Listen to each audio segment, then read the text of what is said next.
Oeki mo kainga.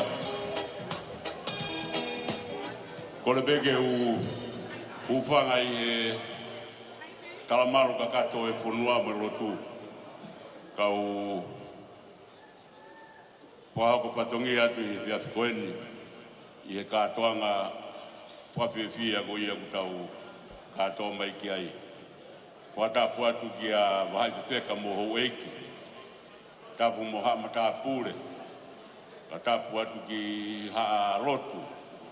Kai ata mua ke kamata e tau hua whawhiwhia o e Ria Fikoeni. Te kukore ke tau tatari mua aki nau tolu ko ia ku whanofo ki e tau te pire i mua. E tataki mai ia e meikitanga. Pea koutu i koe whahui a hoko o naita. Mohono marigo si on tauwha. DJ, tatako tā mawhasi e ngō. Mea koe nika na mea mai.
Ngai koe mu mea I ka piso pēni a Halamehi.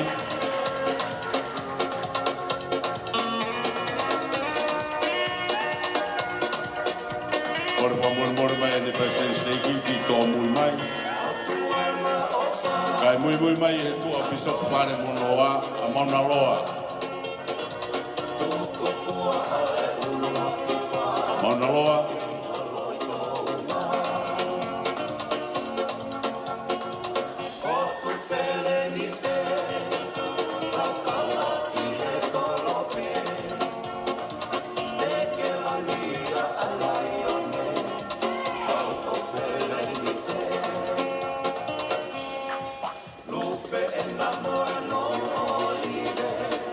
Kata kia taha ka pau ke whanau mai me tua koe wawata mauna roa ke mea mai a.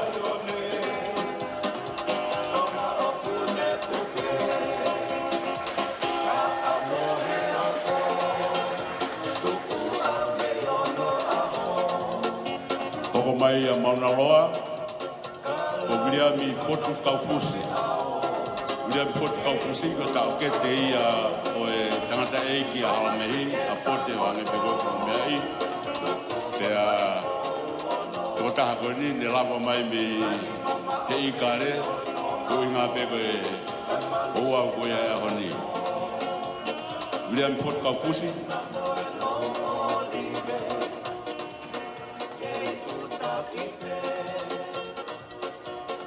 Potu Kaufusi. Ka pau kua ngoat pake ka taki o kakau mai a.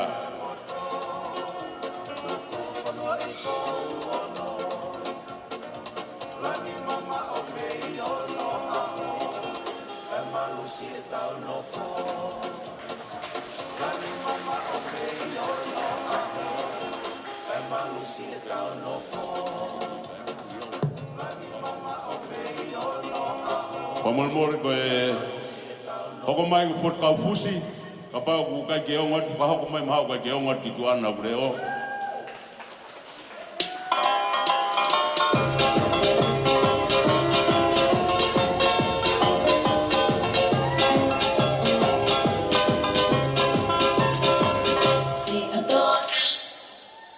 Hoko mai e tua fotu, ko tau ke te ia, o e whae a Halamehi, o Visiria.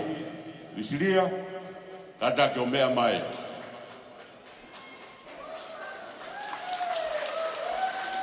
DJ.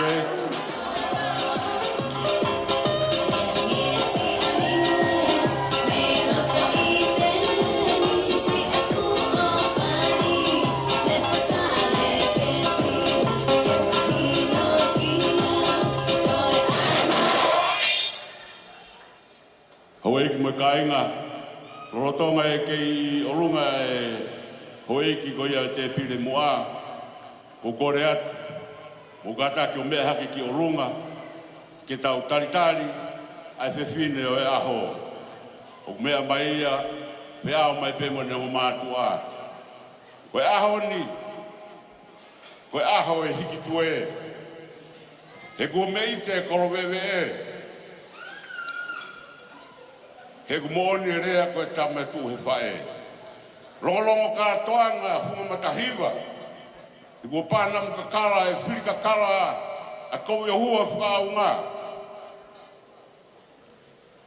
Te kua longolongo ka toanga e tuiro ka mana he koe aho e ware i a tama.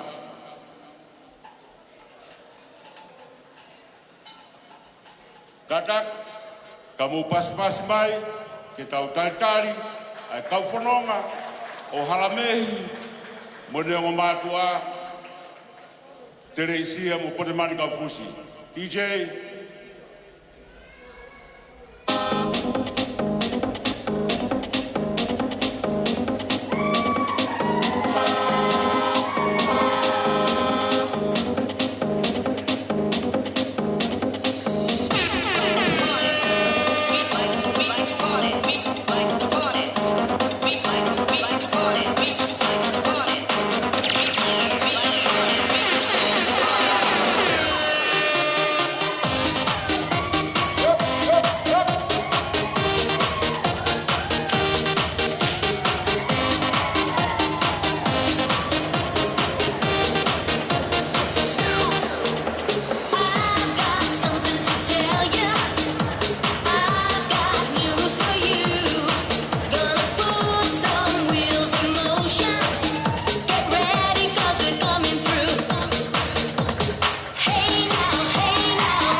Malo pito, mo kataki o mea hipkilaro, ki mo mea anga, kai tau hoko atu hokohoko atu e tau polokalama.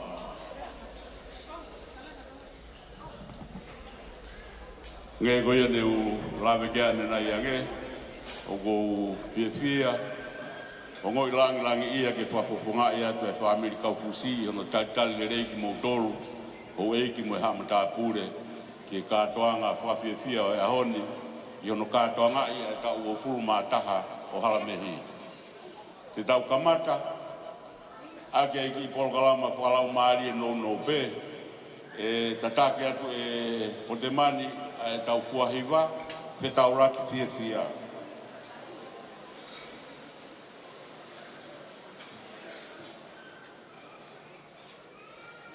Pea, koe tau fualotu e whaia e piso pe whare, kahiri e fualotu e whaia atu e mauna loa, paisen whaiwa ki moana e tau ki tokoni whakalau maari e te tau toki hokot.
Our dear, most loving Heavenly Father, we gather here as a family this evening to celebrate one of our daughters' 21st birthday, Christal and Kaufusi. We are indeed grateful for the wonderful blessings that Thou hast bestowed upon her, that we are able to be gathered here this evening to celebrate and to be happy together in the wonderful life that she has today.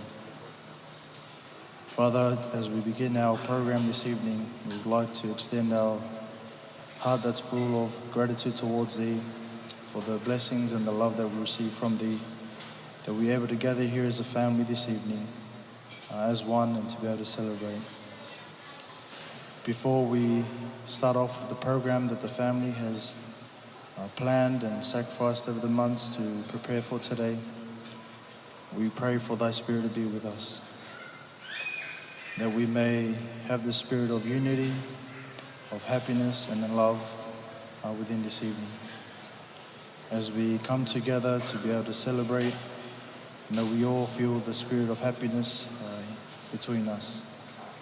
As we share with each other the talents and the program that we're about to witness, may we be edified and uplifted. We pray for a blessing upon the family that has tirelessly prepared this wonderful program for each and every one of us to be here this evening. They may receive all that they stand in need of. We are grateful for their hospitality and for the opportunity that we have to be here. And we pray that we may enjoy this evening and that we may all feel the love from Thee. We are grateful for that we have, Father, and we love Thee. And this is our prayer in the name of Jesus Christ. Amen.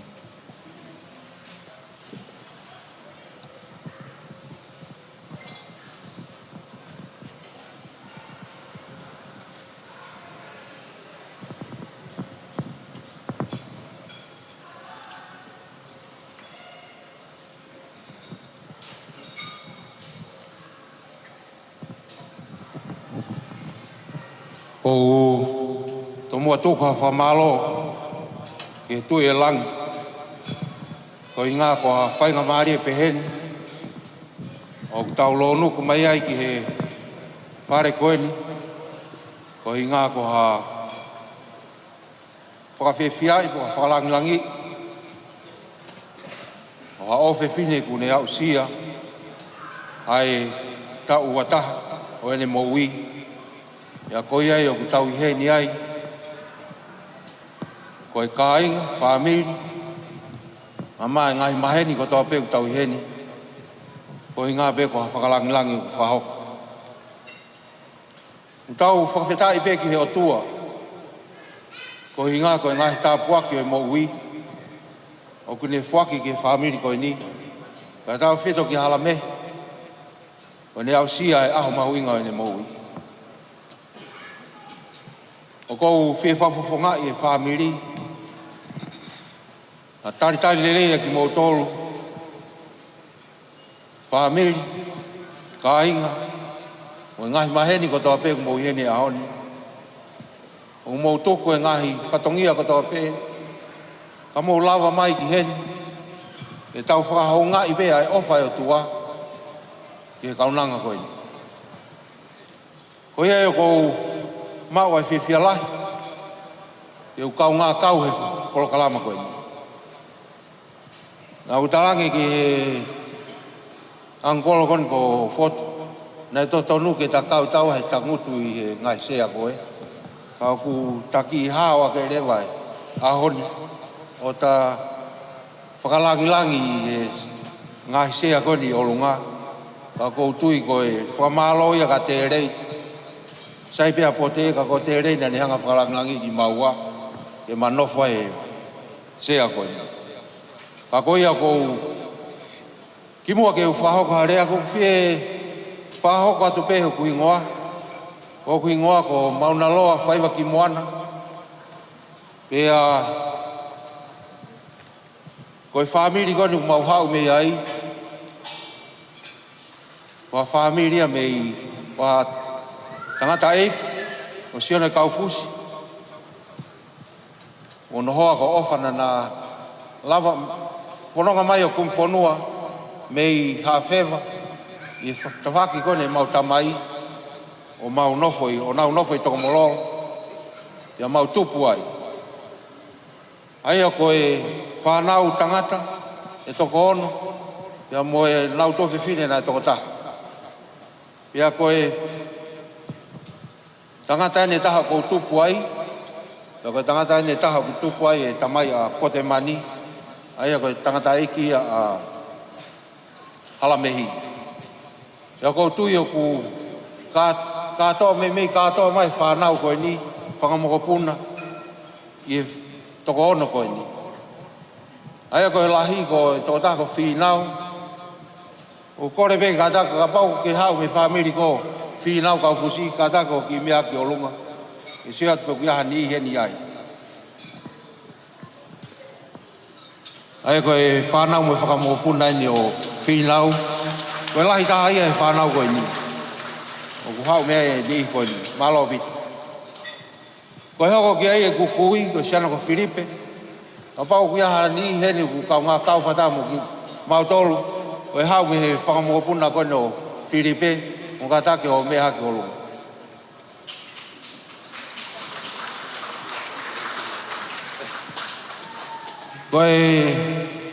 Koe mau kui, koe siana ko Filipe, whaiwa ki moana Kaufusi. Pea hange koe ku kai ke fui lo iho ku ingoa koe whaiwa ki moana. Ka nai alo i ku kui o taim koe nai mare u tamai mo whae o whakafone tohi mari. Pea ne whakafone Sirius whaiwa ki moana. Pea Kaufusi nai alo e me pepa e whaiwa ki moana ka ngalo Kaufusi e te pire. Ka koe ia e ko neongo pe ku whaiwa ki moana ka koe totonu ke Kaufusi.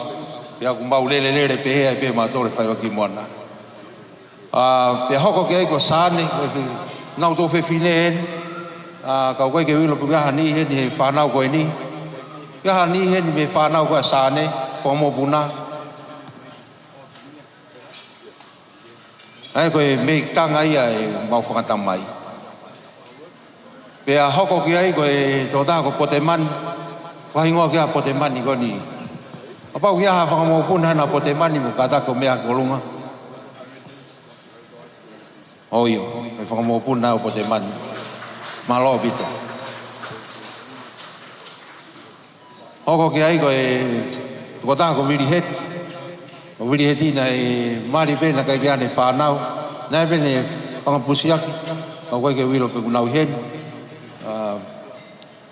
Pea hoko ki ai ko peni vea Kaufusi ko e kuia Halamehi. Wakatake e whanau mo whakamopuna koa peni vea Kaufusi ke tau ki mamata atu ki ai.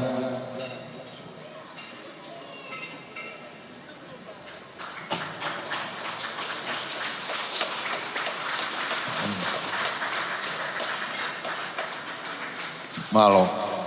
Ai ku ya koe sisi tare wa ko suri tamare. Ya kapau kia ha whanau mo whakamopuna no suri tamare ko mo kata ko mea kolunga.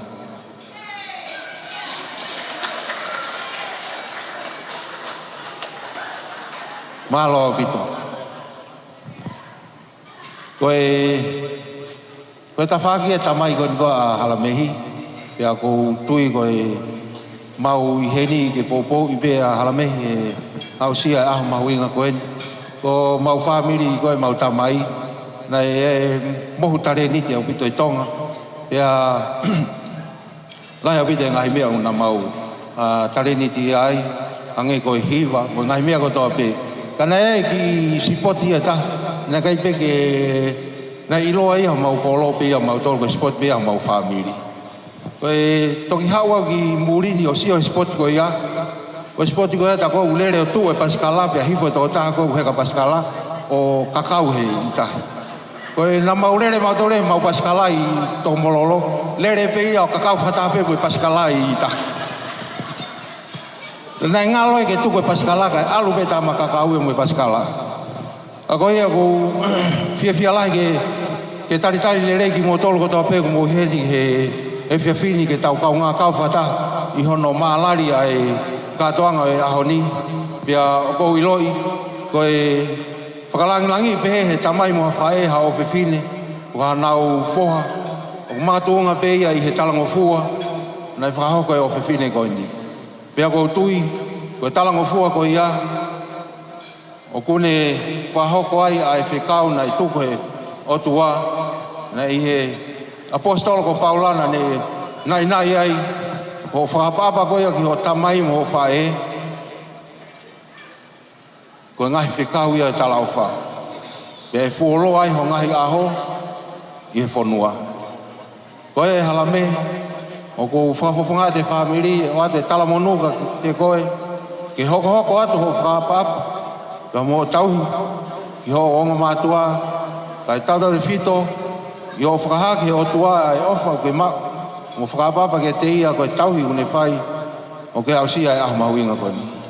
Ia ko whakatawange pe ka inga, e tau mau aho fia he whiawhini, e tau whakalangi pe o tua, e ngahi tau puake u tau mau mea te ia. Ia koe whakaosi pe Halamehi, Walala ki Sihova ki o loto kotoa, mo atamai, ona ke whaaki ki ho poto o au, na ke walala ki te ia, ko ia tene tāpe pina ko he ngai hala kotoa pe ho whanonga. O kuia e ngai stepulai ho mo ui, ko apati ke walala ki te ia, tene hanga whahinoi ko he ngai mea kotoa pe, te ke lava fia I ho kahau. Ko maa o whalahi ke te motolo kotoa pe mo I heni, pe foke ku o whalahi ki Halamehi, Wataonga peke ke fia aho koe ni. Ka mau happy birthday atu ke te koe. O what malo bito.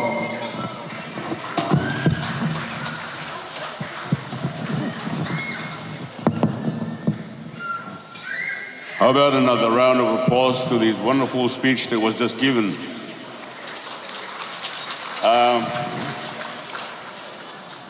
I'd like to thank those who had participated in the beginning of our program thus far. We're running a bit behind on things that were supposed to be here already, and we do apologize. In the meantime, I'll ask the DJ to give us some music, and you can enjoy the dance floor. By the time that stuff gets here, we will continue on to the rest of our program. Oi makainga, kon famulmure atu ia ki mea ki tō Moimoi hange gorea koe na mo whanonga kei nei pai Mauna Loa. Oku tau mai en ke ku whanua e motoka, ka koe konga e umea ko nina e polau paskala mai pe ia. E mukata ka pau ke paskala ko nina e fōu mai ia i hawa hatahi, pau ke fōu ia i tahi pato kia o mai, ai o ki tō Moimoi ai. Whamaro ke hi, whamoi lotu, mwere a koe ne kamata ki tau porokalama, kore at ki DJ, ke tā mā tau ngai whasi, ka te tau tuki hokot ki he konga hoko tau porokalama. Rotonga koe ni, ko o si serve atu e tau mea tokoni, e toki tāpaki at pēa nai o kaua e pēmoi mea tokoni koni de mō o si mau e mō tōru.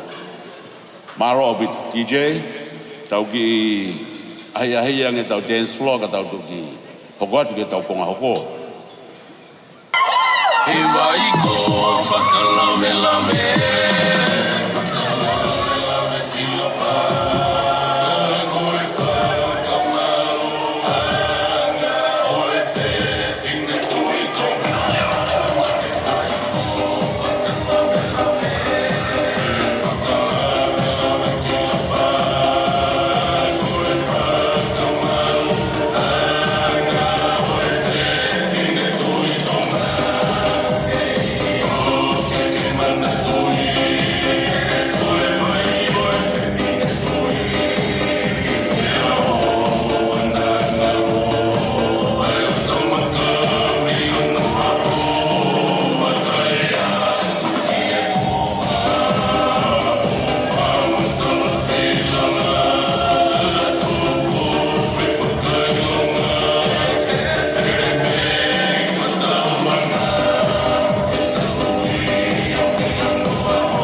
the second part of our program, and I think to some, this is the most important part of the day, in which we will invite the birthday girl's uncle, who's traveled all the way from the United States to be in this very special occasion, and he will be saying the birthday prayer. Ko ik kainga ko lawe pe ke ni ko ai kai ko tolahi ki tau tolu ko konga mahuinga ni o aho ni ko no lotu I ko ia o aho pe o wang he ni penga mare ko ia ki ta kete o tamai ai fine bona aho a brian fotu Kaufusi o si kawa hamai me Amerika ya ko patongia aki ia ai Fanga I hono tuku ha tāpua ki ma hono o whewhine ka koe o whewhine hono teina fotu ka raki o mea mai.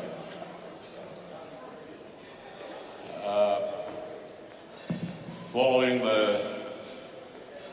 the birthday prayer, there will be a special presentation by Imperial Paradiso for the birthday girl. After which we then go on to the cake and those who are doing that. Hange koe koe ni tu paha atu o ka hiri o noro tu e aho o angre koe ngā maari ke kau ngāwe o pare I mai nau ki koro kalama ma ai pepine koe o kona aho ka hiri koe a pete whakaho kwa turewa ai u ngahi oa o koe o whekau aki mo e ki o no kuaki o e ki mo e koe o kotoa pe o whekau aki mo e keke o e aho Malo pipo.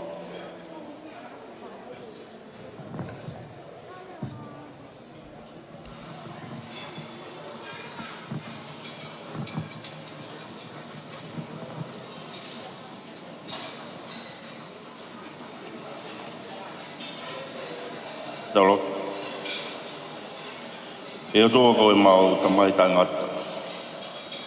Tōku ke a whio I hewan. Ia ngai whonga mai mihi a whioanga mo Māori.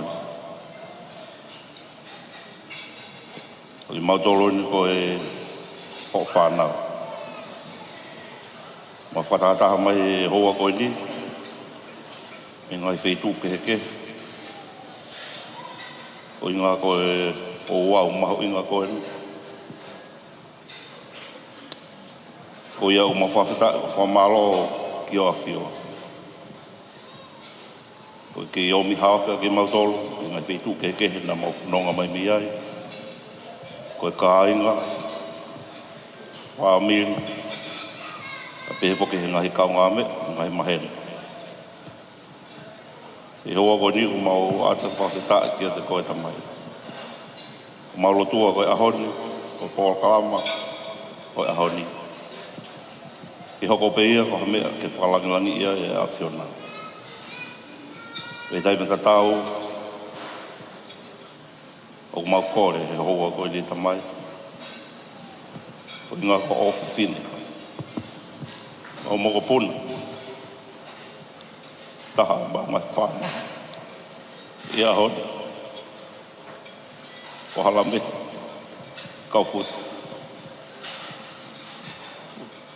O le hoko sia. Au na ta'o ua taha. Ai ago e pokfo o ia. O kune au ki ai au. Pai whakaawa matapā. Kene hua toi.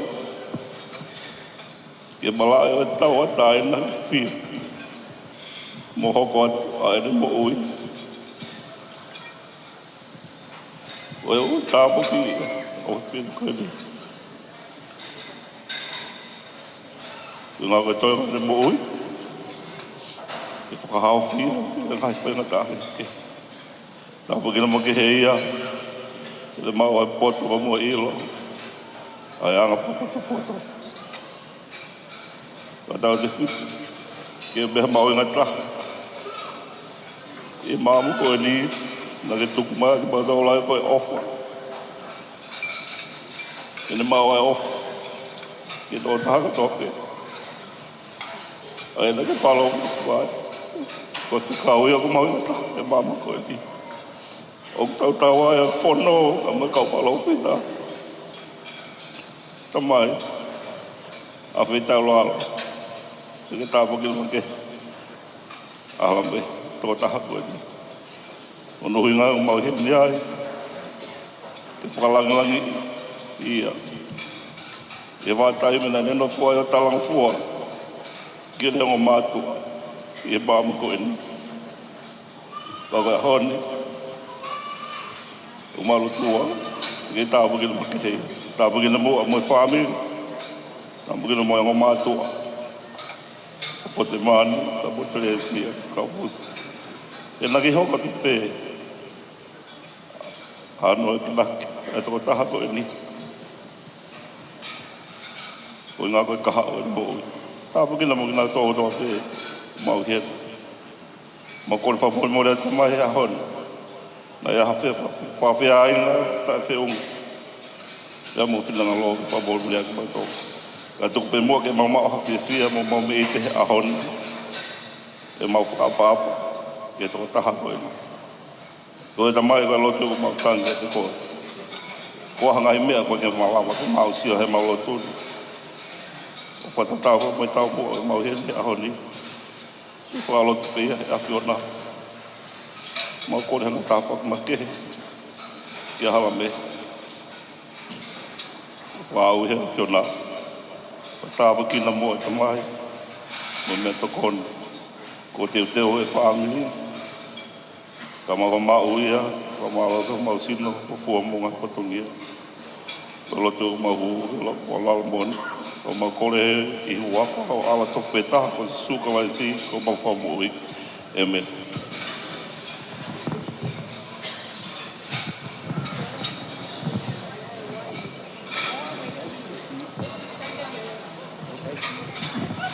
Hang on, boys.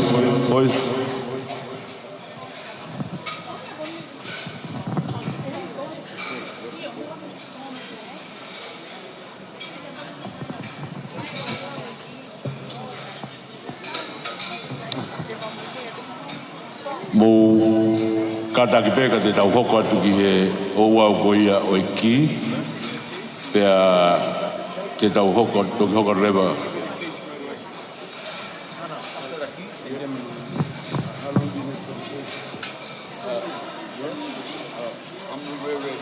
When she walks up, we're going to drop the draw arts. Okay.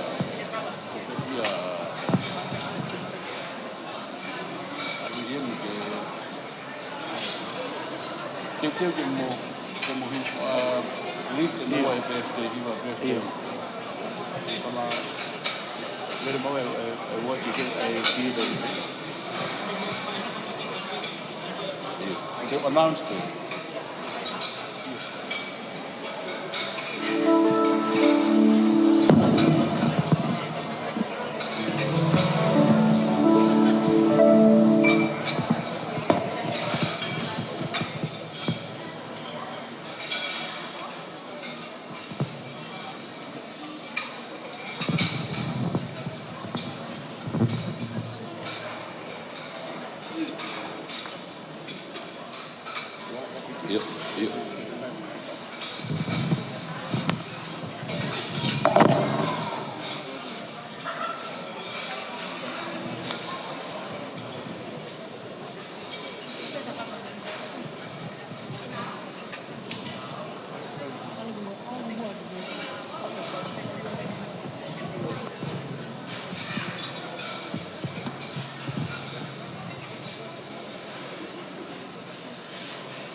Kore ke u Fanga he ngahi tala whakapapa kotoa pē.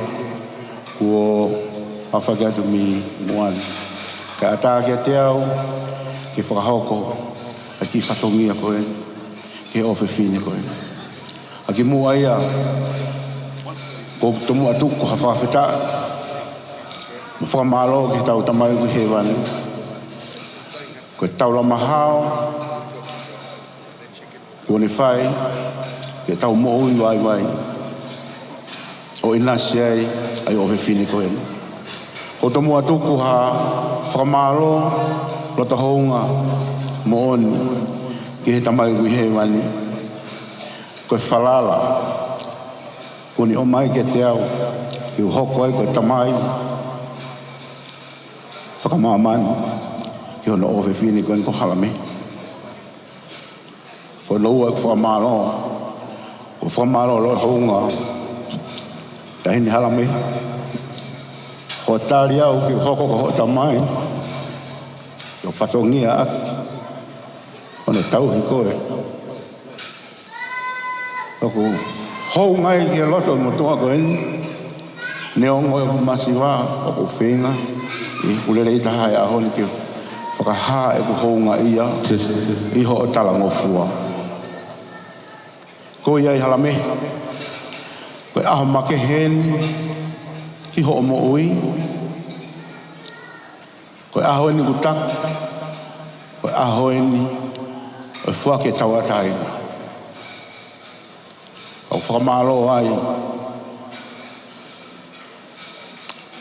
E aho ni Halamehi. E o fua ke ai ki o tawatai na e aho ni i te koe. Pe ko loto ke tauhia. Ke tauhia. Ke manatu ai aho mau inga koe ni. Ke tauhia ki koe ni. Ke hoko ia. Ko whakamanatu ki te koe. Koe aho ni ke tau atai nai. Ke whai hawhiuri. Ki he kaha o ko o mo ui. He koe tau atai na mo ni. Ai toko taha o ku tapu pua. Ke ngai whono. Ai o tua. Pia pehe whoki. Ki ho mana tui ai ngahi ako naki kotoa pe. Ko ma whana ki hoteli ngā. Ko sipe. Ke ki te ufuake a te aho ni. Pa ke mana tui. Ai ngahi mea kotoa pe na mako ne kina koe ki ai. Kai o warewa. Ko ke mao hata. Ke ne hoko atu. Hono tauhi. I he taimita tau, Halamehi. Ko ku whatongia, tauhi koe tamai ki a te koe. He i kai peke os. I mo i koe. Ko iai Halamehi. Ko whuaka te ki e tawa tainai a honi ki a te koe. Whakataha. Mo e ofat mo whae ki a te koe. Whakataha mo ngahe kāinga. Ko nau i hete a honi. Ke nau hoko koe whakamooni. Ke aho maunga koe. Pas mai gai.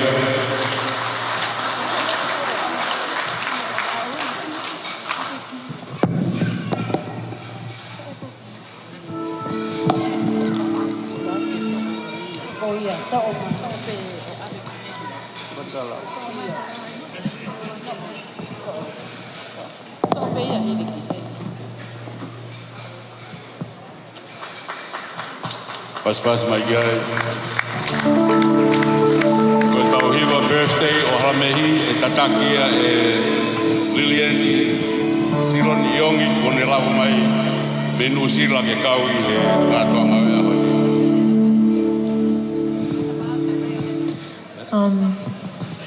First of all, I'd like to thank our most dearest Heavenly Father for blessing me with 21 years of life.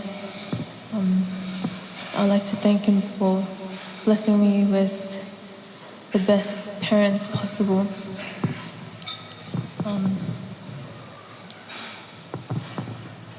These 21 years, life has been nothing but a blessing with my parents by my side at all times.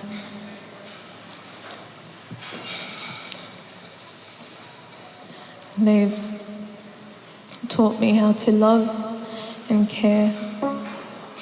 They taught me how to be independent and also how to be a loving wife one day. And I wouldn't be the woman that I am today without my parents by my side, as well as my siblings. I've got too many siblings to count,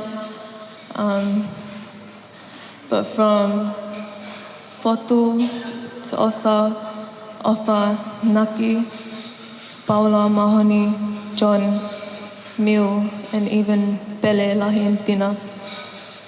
They've all taught me many things throughout my life. They've all taught me many lessons. There was a lot of unwanted lessons that they've given me, but I really wouldn't be here today if it wasn't for all my family and friends that have all made a huge impact in my life to be the God-fearing woman that I am today. Mom and Dad, with this key, I know a lot of people, they see it as a key of freedom, but to me, I see this key as a promise for me to use, that I will keep your teachings and all your lessons in my heart, and I'll never forget them. And I'll use that as a reminder that you will always be there for me, even after I get married. I'm still gonna stay at home. But yeah, I'm so thankful and blessed. I'm abundantly blessed to have this life that I have. And I love you both so much. And thank you. Let's give it up to Halamehi. Lily.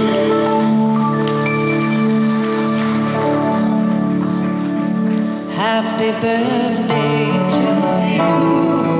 Happy birthday to you. Happy birthday, dear Lily. Happy birthday to you. Happy long life to you. Happy long life to you. Happy long life, dear Lily.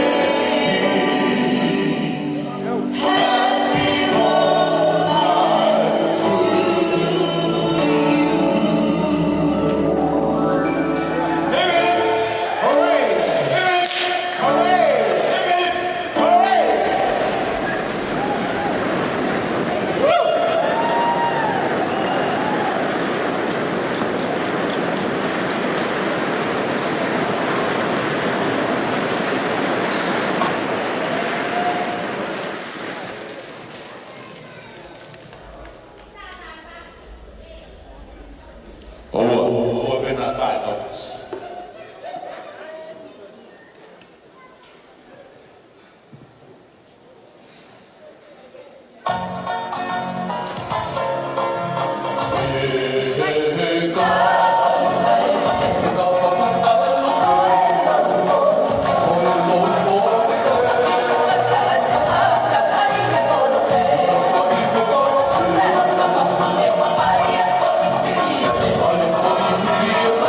Happy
Pataki ki chei te tai me mo ta poi fas. Ke tau sia ke ko ta hai fareri ke ko na matu ki na te long pe. Lo toka te voia e pai ko tinga pe pile. Ko ra ke ai ma ta ko fas ta ta ko ka ma e tau music me tau te explore to ko wa te patogia singa pai.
Tau hoko treva dai min ki e ngai whatongia koia si ngai whae a Halamehi e a tau hoko treva mea i o kahiria.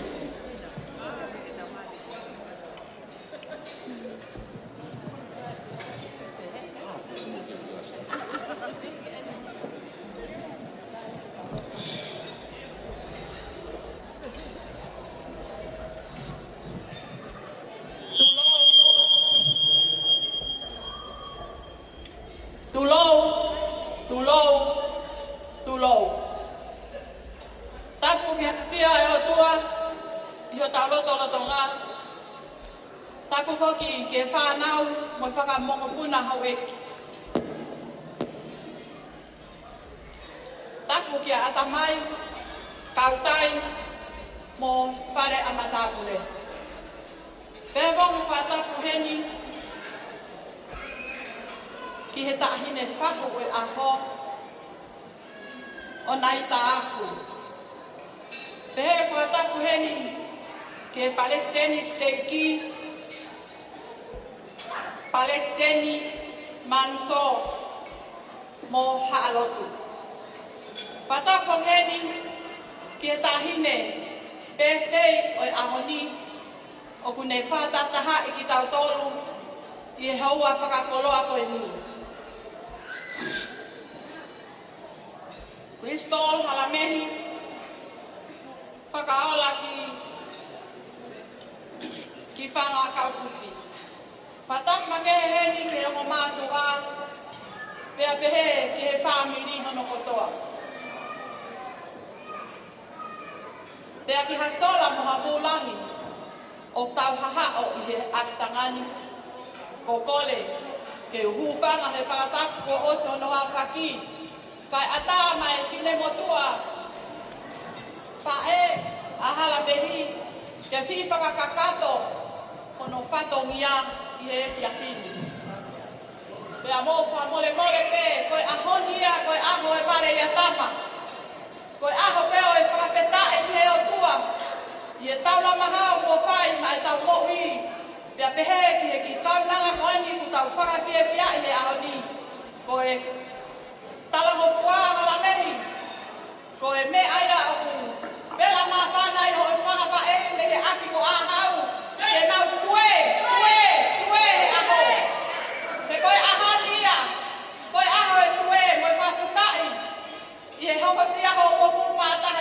he ahoni. Te koi ai, whakahapa ato ki whatongi atu ani. Kore atu ke kau ngā we, ke maulanga mai. Ko e wala, ko e te pine pēpei o e ahoni ki whanongo uto mai. Hange ha mo ome ni tataha mo tonga mo la paha. Ko e whātu walo, o ku kie aki a e whiu whakwha. Ko e wala ia o te whine mari o e ahoni. A e te whine pēpei o e ahoni.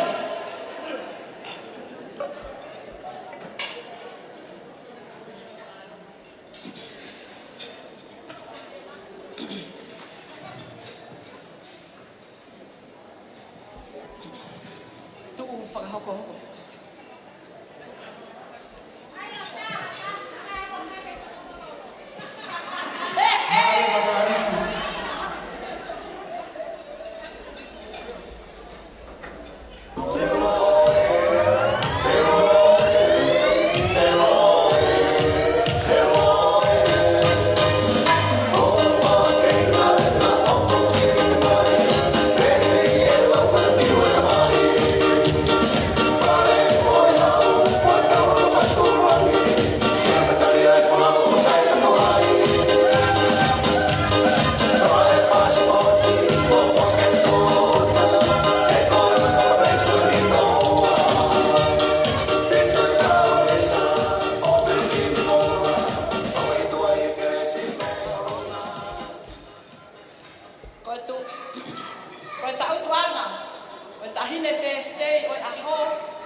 Koe ki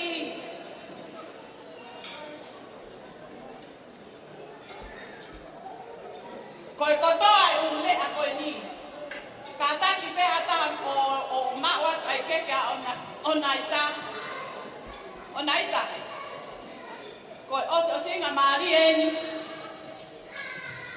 Ai la lama. Ai fanga kui, fanga fae. A halamehi me he api. O mau whakataru aki koe api ko a hau. Ko whaki ko toa atuia, ke whari ke ako matawhare. Pia koe mau oso singa maari e. Tuku ka pawa e ha mau, tono nou, tahine o neista. Tuku ke whakakato he o tua ha mau whatongia. Koe lava lele ia, ya moe. Singa maari e le whangawha e, whaki atuia maau. Tahine o neista. Tanga ha whaki.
tau pe whare.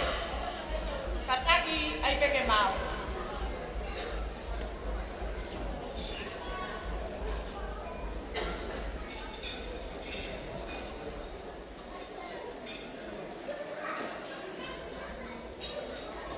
Chei, mo pehe ai. Ta maha kasi.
te ono patungia. Kora te tā mea, te tā mai mea tau kui whasitaha. Te kahiri ko ia, tau whanonga lewa ki harea, e whahau koe pia e riki Kaufusi. Hiri tau pasikoni le hoko, e pai ate e riki Kaufusi e rea na tau tōna. Malo.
I mua ke whai ato ki whakamaro tua. E mau e whainga maari e koe ni.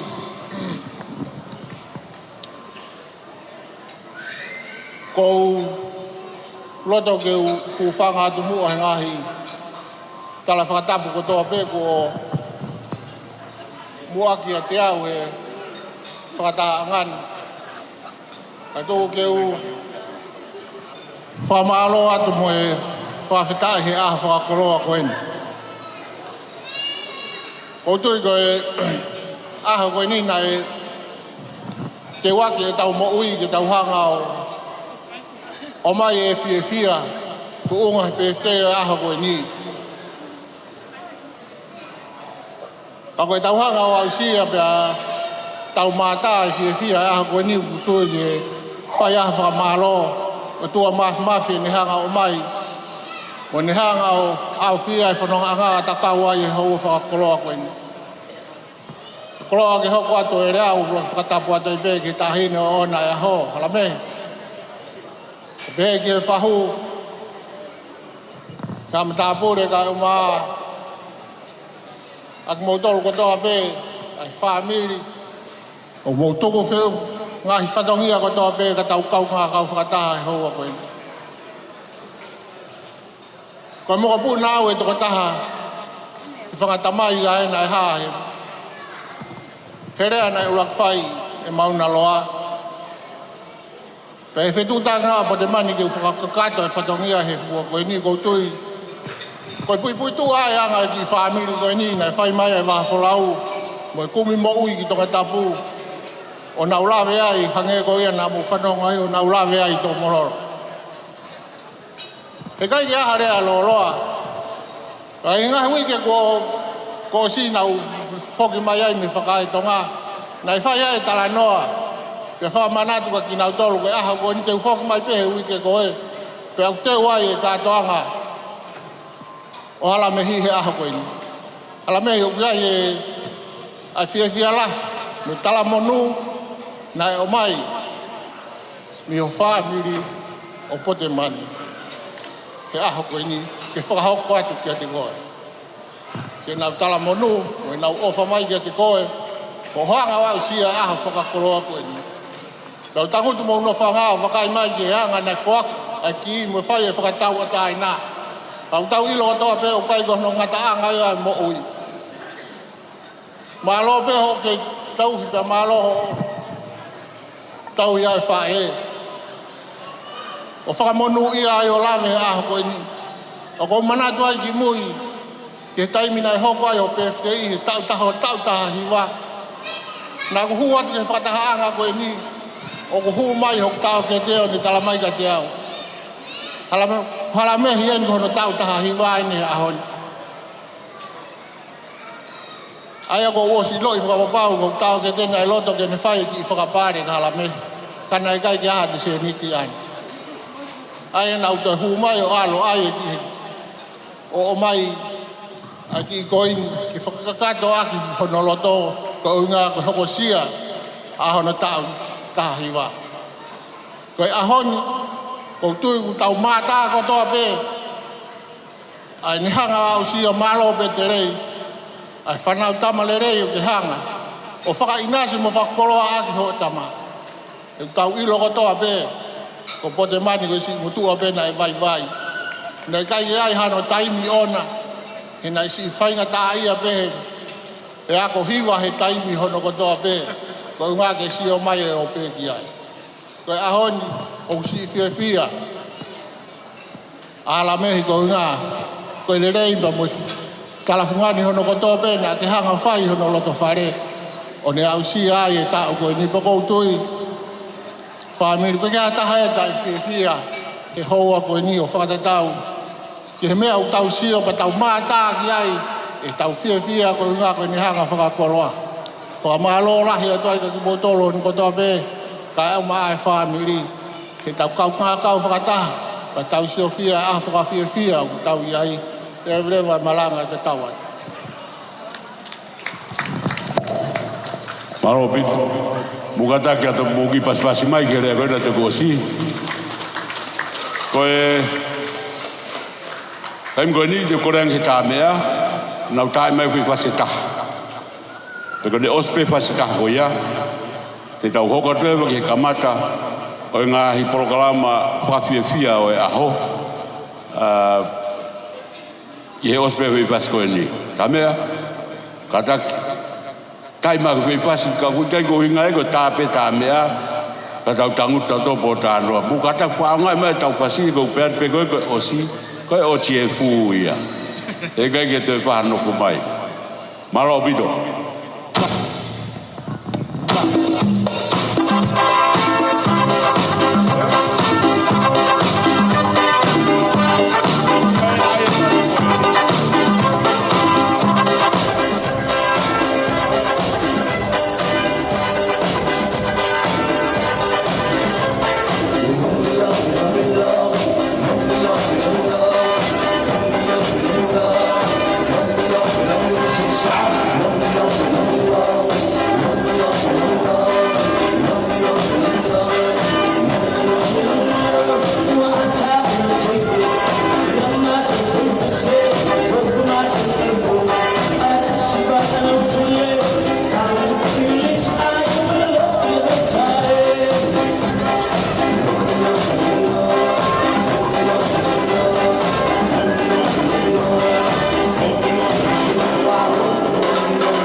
Koe tau Porokalama hoko atu e tau ngā he tau orunga pe e kamata pe ia e pe whine ko ia po ona e aho.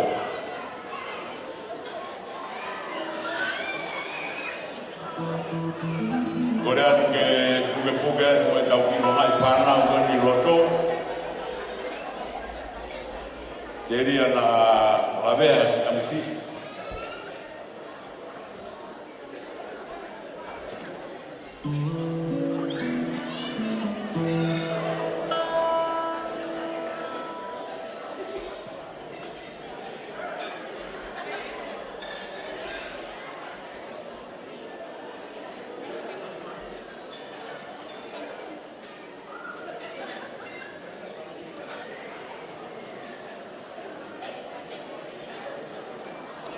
Malo.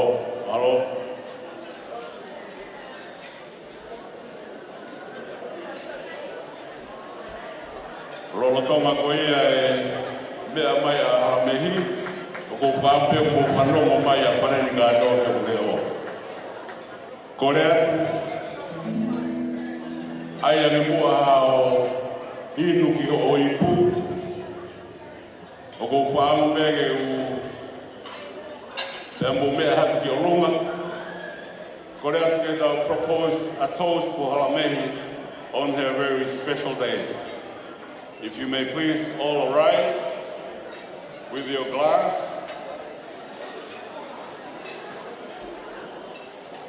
If you still can't hear me, please arise with your glass and let us propose a toast for Halamehi on her very special day today. Many happy returns to you, Halamehi. Cheers. Malo, o mea i waklau, kai hoko atu ono wahoko tau runga.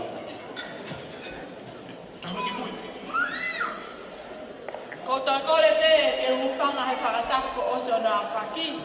Kai ata peke toe, hoko atu pe whaino whataunia. Koe ko kore atu ki he whahoko o Halamehi. Ke mea mai o to'o e tek-tek. Ko tahine ko Halamehi. O neita, hataki.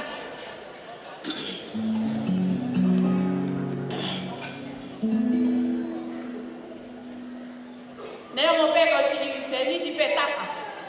Ka kuatu a pea ho mau o toko toa.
Ada kame ada kame ya pas gue pote ke tu ni au pito pe ia.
pas mai mo ki tau makona te kosi.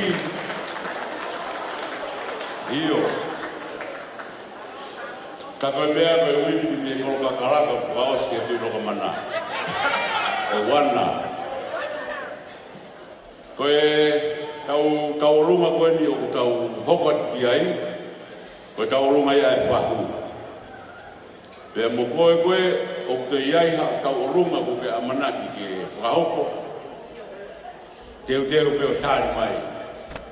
E kai ke tau koe furoa, ke tau me lere hoko atu pe, koe ngā koe ne hoko pe fitu a pongpong, tau mārolo re wao rot me waru.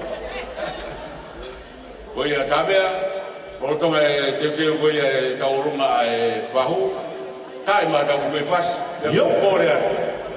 Whahai koe no kuto he mā. Ake mo roro mo, ko matau pe una mapai o no ka pia o tau aho. Pas ko ni. Mo mea ke ke runga ka tu ko kasio mea ke tala no ai.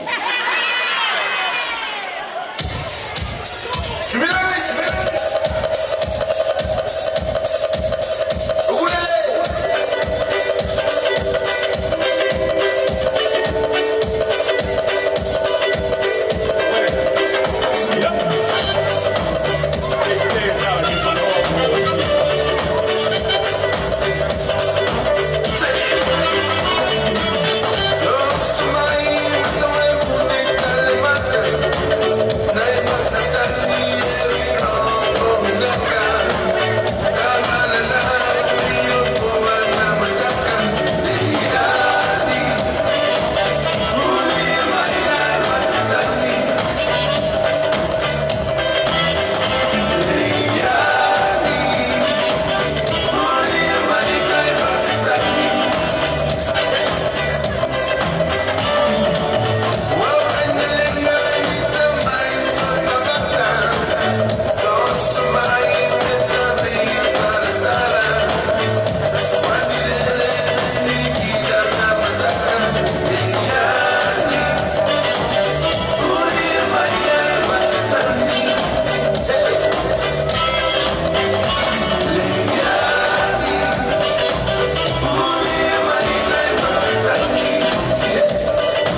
pasi mai mua ni ngoni na tau pa mai pasi sai o mai e pa o mau e tau ma moia a fahu pe a kono farea e vai a peia e madapure hoa o fahu mei a hau pe moia ka tu uni ko ke ia koia katak mai sione o paue lolo tonga ko ia ka pa o mo atweni ki a motoro koe ka tamatanga ta te o mako ka ke fie ma ke o sen de ta do tai os be ta o runga koe ni a naika hoko mai lewa ta o runga koe ni ai mako pe ta o hoko mai ai ko koe pe ku mau ta o runga ka pa na ke te mai ke ta o runga ke ta ka i malari a ho hoko mai ai pe pa me pe ta tai mi malo mi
Tap ke afio e toltai o dua i dau loto nga. Pa tap fo ke whanau ka boe whamama puna o e. Pa tap ki atamai, alma kaptai, moha mata pure. Pa tap fo ke te fine dau kau whata, ne omi o whatatai i dau tolu. I e fiafini Halamehi Kaufusi e koke whatap i e whamiri ka e ma ai ngai mahet ko toa pek tau kau whata i e fiafini e malari o whawhetai ka moe tukoloria ke o tua mawhi ko i ui ko ne o whalai ka moe ne tau i o whai mai o fefine ko eni tau kau whatahai i e whiawhini. E kainga mo whamoremore pē, o tutuoni mai pure ke wao whai whatongia koe ni. Pea ko pau ke whai ia na whai kau lue whoki ki Brisbane, lue pē he ki momoko. O whawhetai lahi, koe ui koe ofalahi pa moe tau ia e o tua whai, ia maa e te whine tau kau whakatahai e te whine. Pea kua atua e whamoremore lahi atu. Kia te koe Halamehi. Kai maa a o maa tua pea me whoki e whamiri o whae. Pea moe whamiri o tamai. Kai tumua ke whakakato atu. Ai tau olunga koe ni o mai koe tau olunga ai whahu. E kainga, koe lahi taha i e meitanga o Halamehi, ko ana nofo, o kui kai ke te lava mai, ka kui Nusila. O tui mamata mai pehe o pe, i e ngā ui lahi a honi, pia ko haha ki ai, o naita, o mau e se a koe hui he kai ke lava mai, ana nofo he a honi. Whawhetai ke e ki tau ai peko e ki ko e ki ofa. Pea kui heni whoki. Pea moe ki meitanga si o Halamehi ko Kristina Neva o tau kau whataha mo ia he ahon. Te whoki ai, ai, singa ai meitanga o Halamehi o more atu mo wini o utone o tua mafi ke nau whoki aku o malolo ki ai. O tu me kiheni ai whanau ka moe whangamapuna o mere mai sita ka pau o keihena ka mo sabiu mo gata ko mea mai lo tonu. Koe taunga koe ni koe taunga ina tau tō. Ka pehe whoki ki a pau ki a whanau e ko a whangamapuna o tarita mo gata ko mea mai. Pea pehe whoki ki a Siria. Pau i mo hena mo gata ko mea mai. Koe taunga koe ni koe taunga ia a ki tau tōru katoa. I he e whiawhini. Whawhetai peke o tua Halamehi. Koe kia Halamehi ai mau. E mea i mai pe koe whamehi taa koe ni o nau koe malo pe. Si nau lava mai. Ako kunga o whawhetai pe koe ui. He kuatu he li ka te koe a loto ofa ke tari. Ai lava mai. O mau lava mai he whiawhini. Koe teki koe o tauluma o whiawhini o whiunga ia pia moe banga e whaafu. Koe mea ofa ko ia whataha pia moe tinuanga ne ongo pene ngari pehe kai kātaki pe. Koe anga pe ia o mui pia moe ngawe tau whai. Koe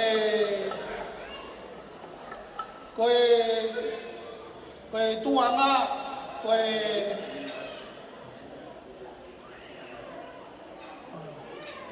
bido e mao, e awha mai a dea whaketa, ko kawi mo e ta whai tāpo aki, e whai e whatongia koe ni. Kawa e pe kawa hau e tumari e. Koe ki tuanga, koe tau olunga, more pe, koe whalapa aongo, ya moe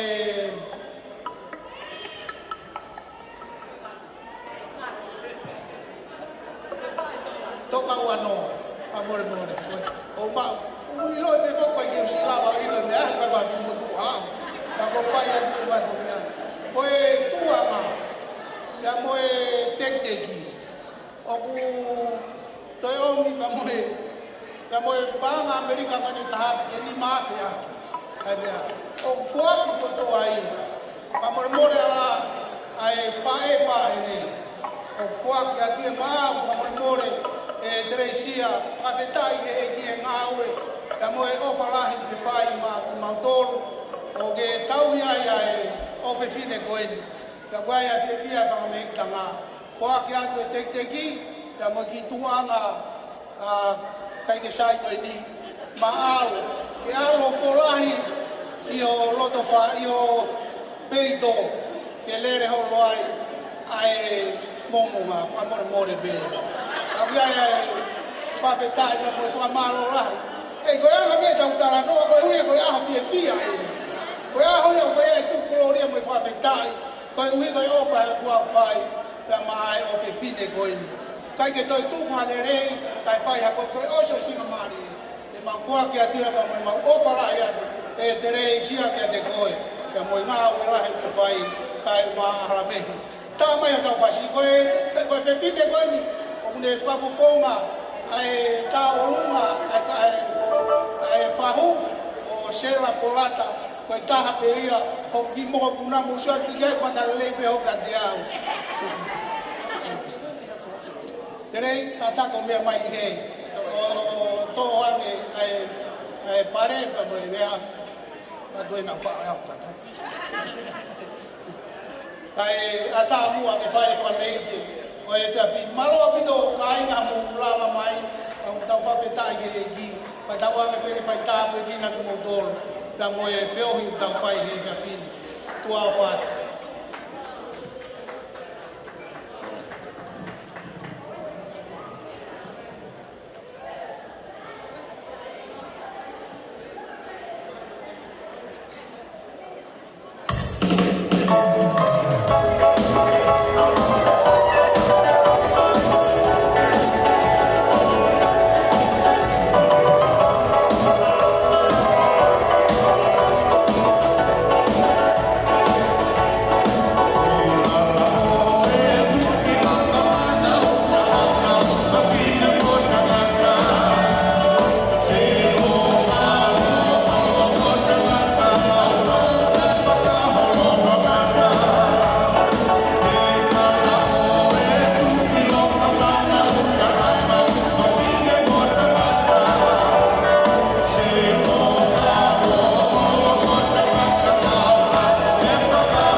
kiai.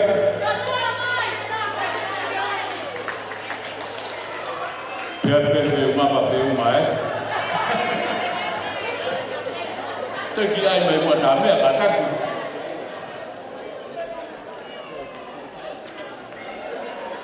Pate mo lava tāi mai si waka ko kuna ma tauranga.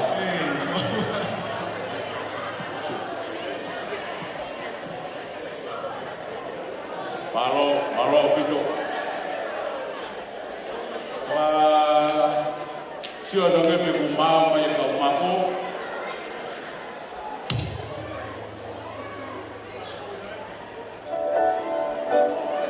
Sai. O tau hoko atu lewa te hene. O ngai porokalama pēni koe nai o mai ono whakauhoko, koen, Moimoi, ka marubeu te keke nau māo mai. E hoko atu e ni, e whai au ke mua mai. Pea, koe tu e taimini, o iei o mako ka tau toru koe kautonga, pea o ku taekwondo ia ke kau siaina. O iei te kau hoko atu ai. Nei ki koe ni,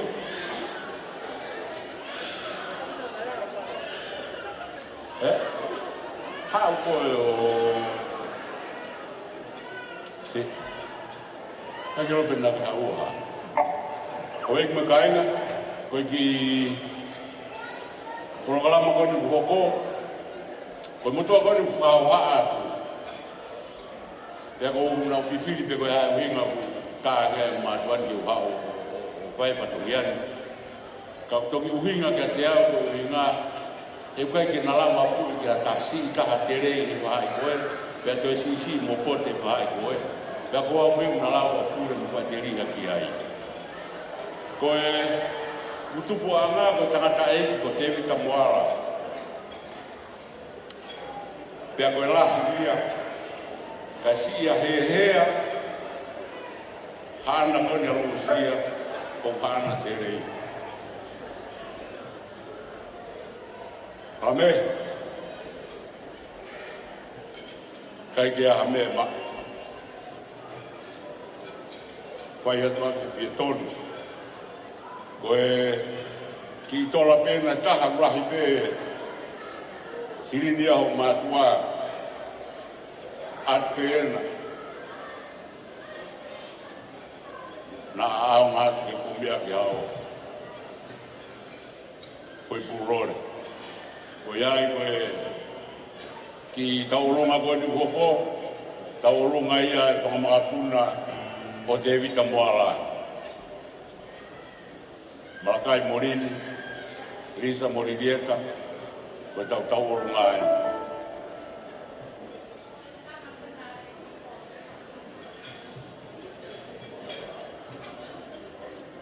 Oi, koe mata apure koe ni ka meu tāti pōti. Eu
hoko atu koe li, hange pe koe ku lave koe ia ane nai ange. Ko koe pe ku māu, ko koe ke whakaola ke pai hao te olunga. Ke tau hoko atu koe pe, e kai ke pukoroa me he, e pai lewa e whine aho, e tau rea whakamālo. Ane nai fōkina e pai e whakamālo ke ene mātua. Ka koe ia pe te pai e rea whakamālo whakaosi. I he whakawhainga māri e homo taimi. Ka moulawa mai he pewhini. O ia e hoko at pētā mea e tā mai pas. Ka ua ko te iai mo ha porokalama e hoko mai. Pe tau tu hoko at me iai. Marobi.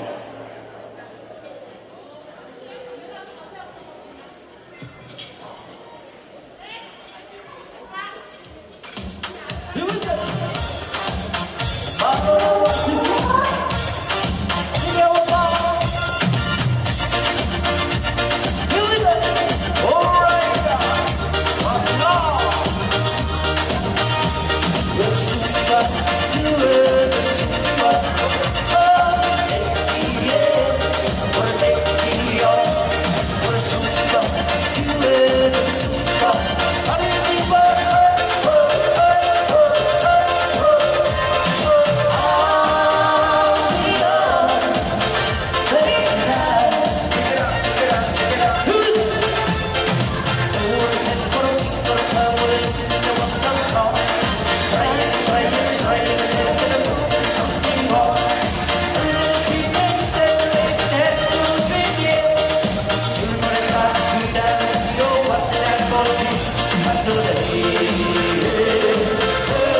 Alo bito ane bego ia ne hoa tua kane nai koe tau porokalama koe ne hoko koe ne tau mai pe koe ne tuku atu ia kau i heni poki mo e ni iyo e kau taki he kurupu a timi usu o kiroa koe koe ku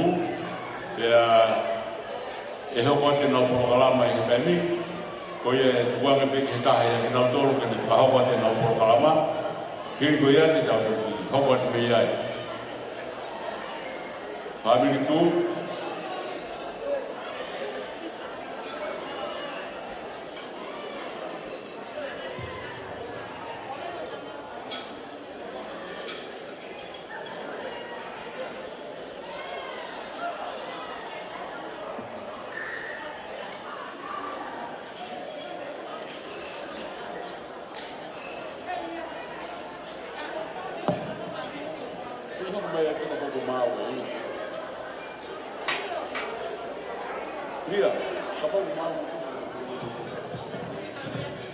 Kata kau tangata tu tak fokus mai.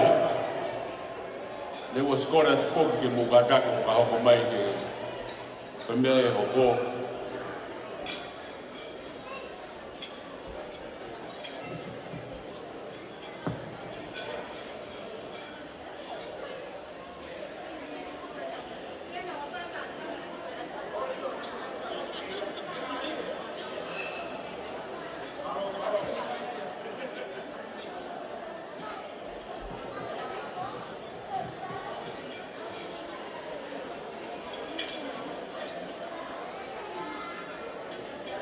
Ki bas-basi mai ang filmado atau koloa.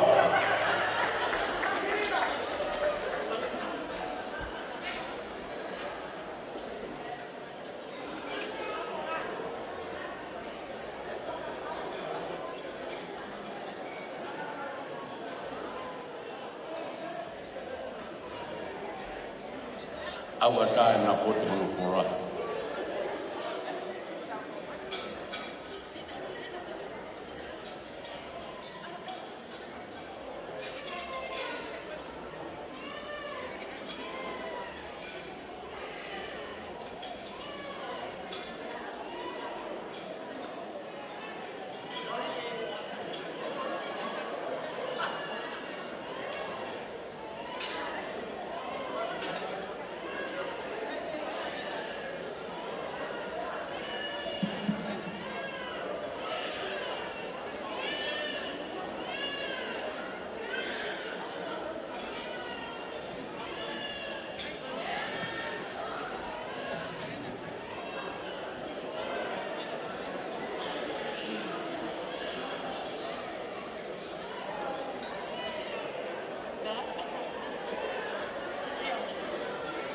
Kole ke Fanga kata ko na faki ka ata ke hoko atu ki Halamehi te ko ini ko ki te fine ai ke ne fra hoko Halamehi te ko ne lele mai me te pak mo to i mo kolo kakala o wala paha pea ko ne fa fofoga i ki fine muini te mo tala mo nu mai me ne ankoro a Hai ne bete yo amonia Halamehi. Kono angkolo ko pai walulu ko mai Hawaii. One kai ke ne lava mai. Pe pehe ki ono aki ono angkolo lahi ko palema amone kautai ko ke ne lava mai me tonga Kakui hene whanau a palema. Nau hene koe whae huki o ia aho.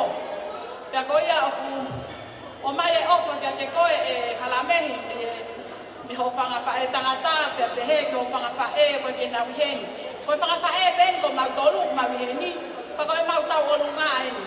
Pake la watu halamehi o hui mai e ki paanga koe ni pe taha koe ni ke kumi a kau kapai. Pea koe ki tuanga tau olu ngā whaki pehe matahine pe tei oi aho o whalahi atu.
tonga o mamapoko e mea koia. Ka pau o maa maari e o kaha koia o kwa hoa te a taurunga e family tour. E kukora te mea mai o wata tau o hoko e te.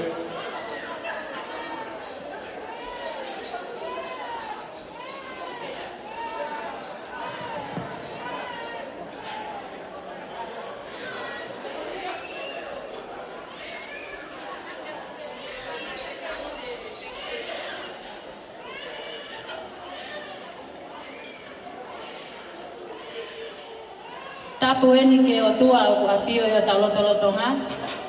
Tapu atu ke whanau whamukun au heiki. Whatapu eni ke a atamai, ka te eke a vai pewheka, mo hatau whanua. O ko uhinga tua e pini mo tua ko eni, mau lere mai, mau muimui mai a vai pewheka. Pea pinge ke a semester hai, mau o mai mo e family tuu. Ke whai pe hatokoni, ko hiko e hounga ka te mautolu, e whaafe na e whai e Halamehi, ka pehe ke a te rei mo pote, ka pehe ke whangawhae, ka arisi, beslia pe a morina, o hinga i e mautu e whiafkoini. Ke aha mea te maumoua, ko ki te teki pe whini motua talunga, ko ki tola ta afe, o atu pe Halamehi, ke kumi aki hau foi, au ki kapainu. Ko ia pe malo tua o fat.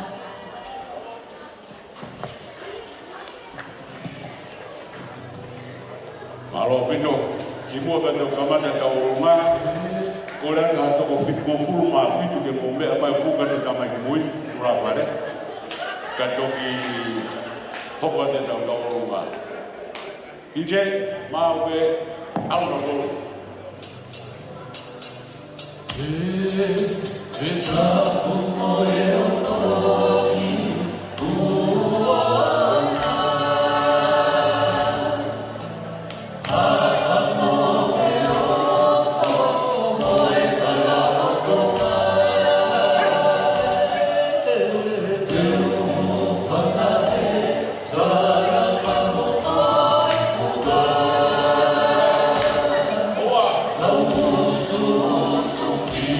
Fia de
mai kauruma kuia tu malo e kauruma malo e papare malo e jagotoa koe kauruma hapo ni malo e tu koe bege na ufahamu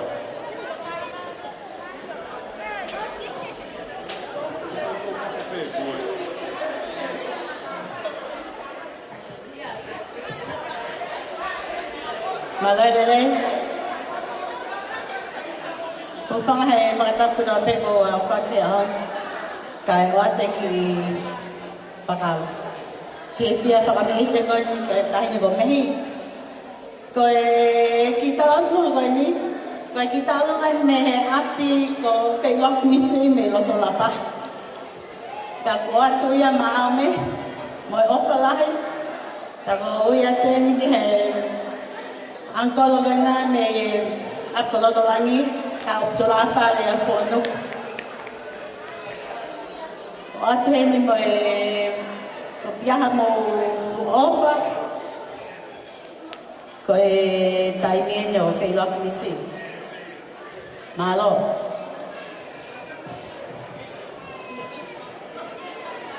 Malo. Kabe mau bilang ko ni kamai. Kau mako kata itu tadi di lalu tua hebat. Aku nggak butuh ini selalu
Koe program koe ni tau hoa ni kai mini, hei kai toi mini, koe tau olunga ia ai kuonga ana rahi o Halamehi, e osko ia, te tau toki hoko ai.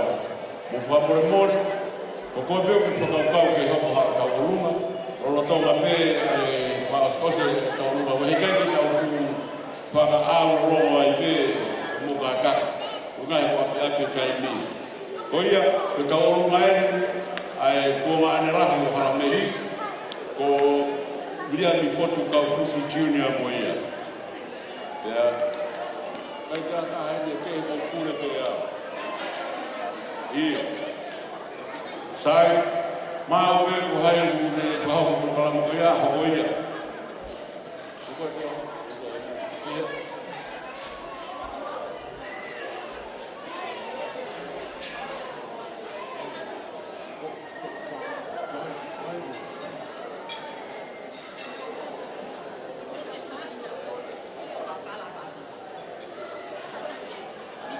Koe ki te kātaki.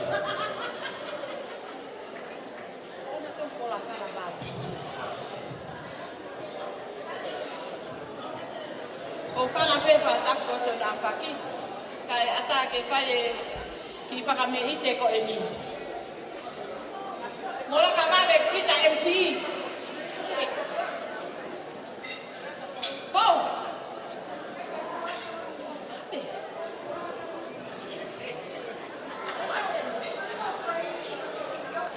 Ole fa mole at pe Halamehi tuai o fa bi ni ko atu mai na o hau mai ma o ko hau mai uta ko kata ko ki fa me te wa mana ke fa ko ki fa me te ya ai fa na o fa mo kuna me a hau kata ko ko mo to ko ta me mo la mai me a hau ko ta ta ni en o ya ko la Halamehi ke me ato ma mai tau la taha koe me le aku a hau ke kumia hau papai. Pe asu kaka pata me le vai fasi minit pe taha ko ita e tawe musu. Iyo, tawa no kwasi, sai malo kula vai.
Ko hina si o maho a Fanga o ko fufu e awe se ni. Iene pehe rame fere ho kuki. Ko kore ki o fae ke ne ha whamore mai o hui hoku pare.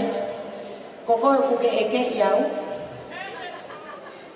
Ko e kukui ko atama nei ma hoa mo iwi. Ka ko ruhinga ia ko ihen iai.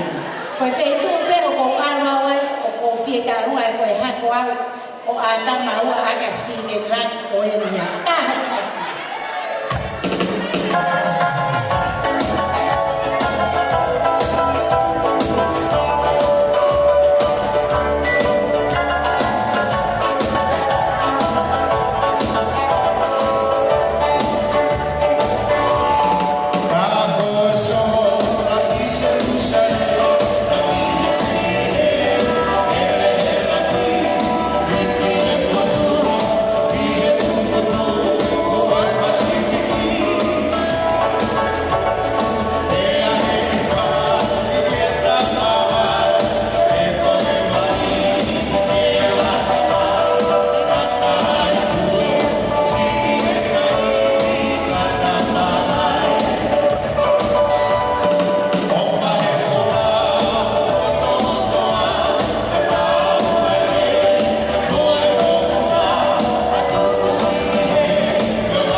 Kaufusi. Maybe we don't have much, but can you go and take that money on her head for you? Also, I'm sorry. sorry.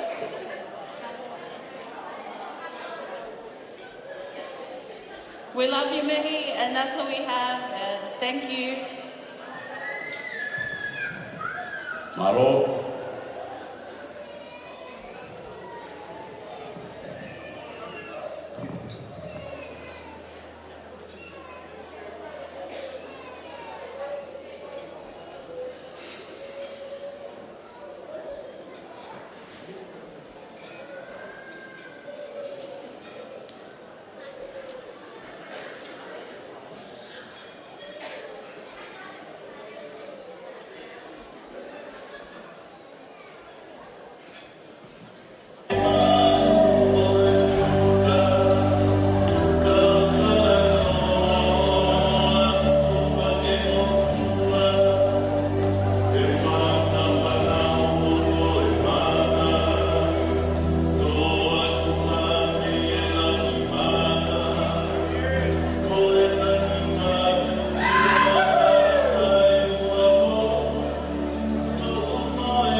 Kata tu mai ane.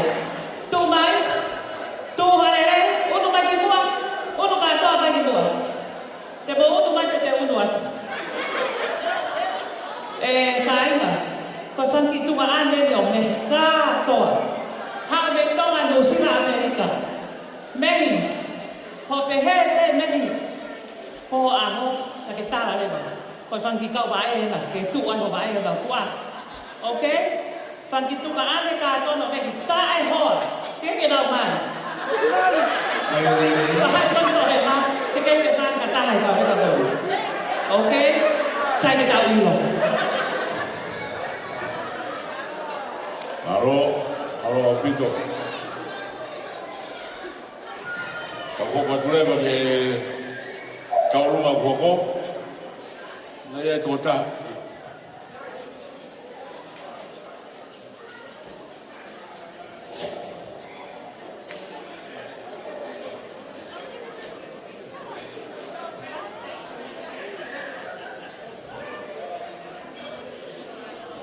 Có lớp kia cầu tàu mà cái nào hậu như tàu cả ta kia.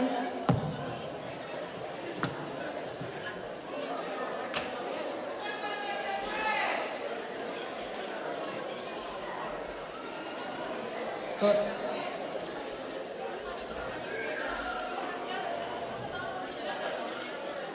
Solo pe family mà cái nga, cái mà te fra lo ko hingo ko heta.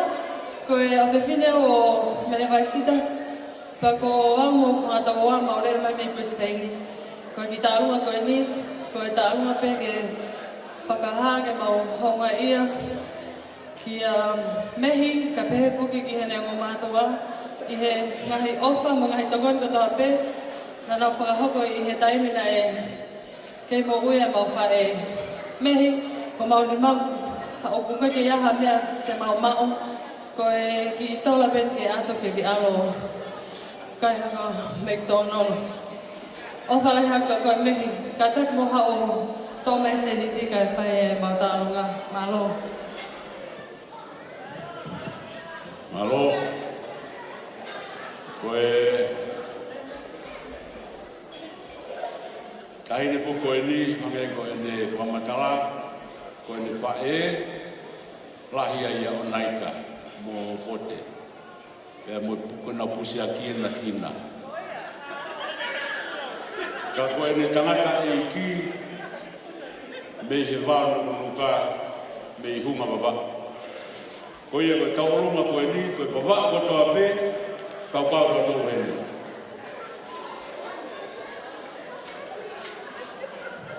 Whakawhea te mau whāmi na mau hau Brisbane, mo toko toa pe oku mo family mo mele ke mo hau ke tau kau whakataha. Malo. Io, hunga pere toa kau. E o tua moi tamai. O tu atu hoku whanua, o hoku kakai. O kina tau e mui mai hoku tua, ke maruti mai, e lau. Si o to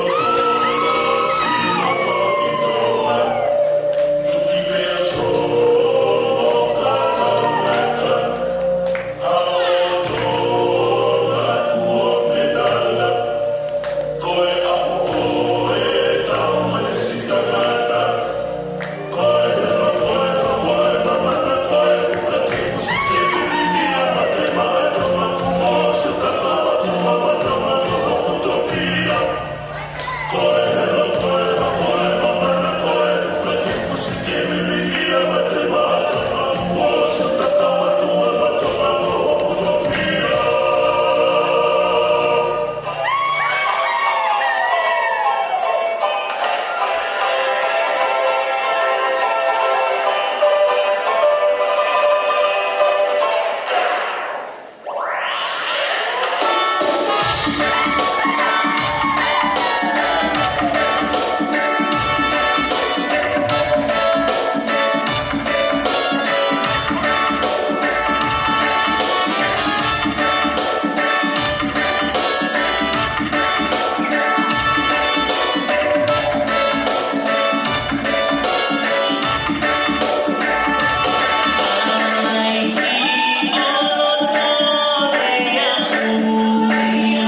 Mamoko koloa koe ki tua, kona ka mea, ki sei ka te kaimata ki koe pasikaha. Nung peke i koe, e hoko newe ki tau tau roma, nung koko ni kos Moimoi.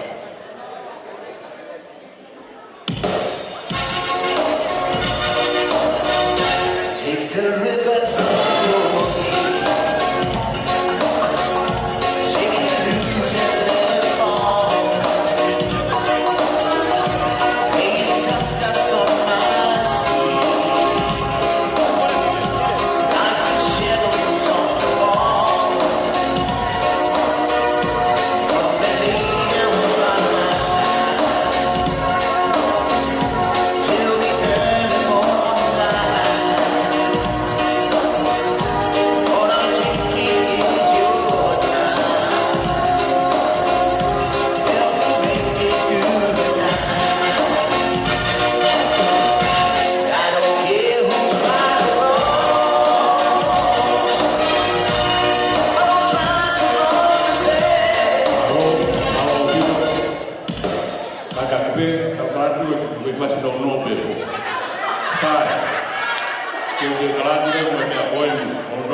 o whaamu koe whitu, a pau ke iai a tau runga me whātai koe ni ke whitu, whahoko mai, o rota koe whitu ko osi ko toa ki ai tau mai tau runga, o ki ai ki kono kalama e hoko atu me e whitu. Ko ia ko koe ke whakaukau, ke ai a tau runga, teu mai, koe whitu, o whaamu ke osi ki ai tau mai tau runga.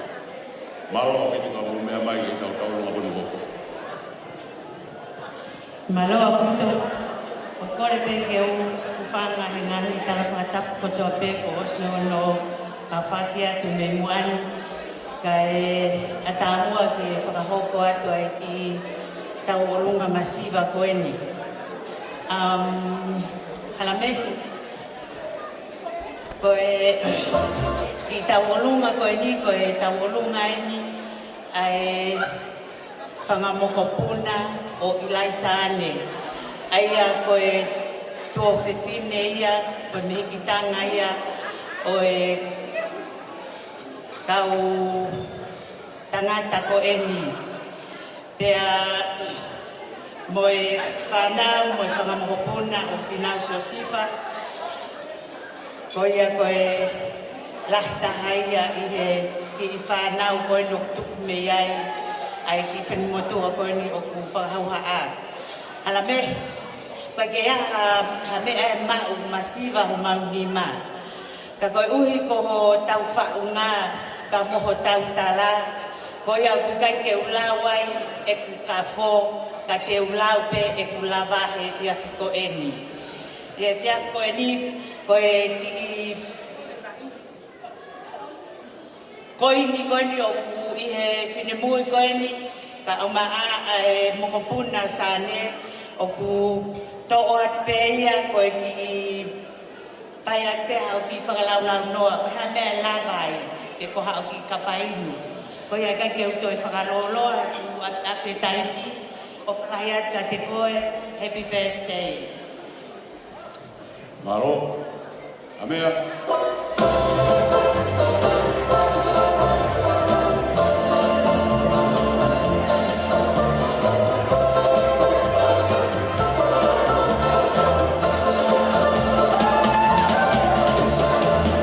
Fire.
tu kwa me kai mari ko ni ki e o papine koe koe na ki polo kalama ma ba ya maro e no no a ngai e no no koe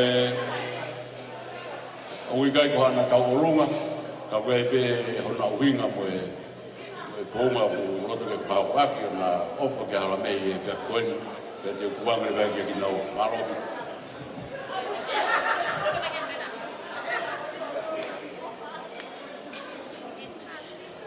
Kole ko hinga ke o Fanga I he ngahi tara whataku ko o siang whaki atua me muani. Ko hi kalava ke huha ke ai mau ki polo kalama ko pakehi ko e. Ko e polo kalama o e fia fini o ku ika ke whaia ma Halamehi. Whaia ma e o mātua ko I a Halamehi. Pea ka whina motua o ku whakahoha. Ko lepa itu atatau ko la matang kolok. Pea ko klele mai pea me he mahenga pikatoria. Ko ho mau uhinga. Ko e mamatua Halamehi. Ko mau tolu ko ngahi kau ngame. O pihedi ai tahine ko ko peta eukalip. Ko ngahi kau ngame mau tolu. Ko mau tolu ko e ngahi o mamatua o mau kau ngame. Ko mau ngahi kau ngame ai a telesia ya mo pote man. Pagau ko he pure. Telesia nya mai ki he. Fai be ko pote man ko ya ni mu. Ko e o matu a ko en. Ta te fito que fae ko en. Pagau matu ko ngan fae. Ko ngan fae mau tol mau a fiefia pa mau wiki I he e mau ngan fa mau. Pea puka wai ai taha ko en o pokono aho I he fiafi ni. Ko ia I te lepa mo pote peke aha mau mea lele e maha maki moua. Mau ofa te mo e lele mai ke fie pou pou. Ko ia e o whalahian ka ki moua. Malo e tama lele mo tala mo fua. Pea fo I lole o hoko peka ko.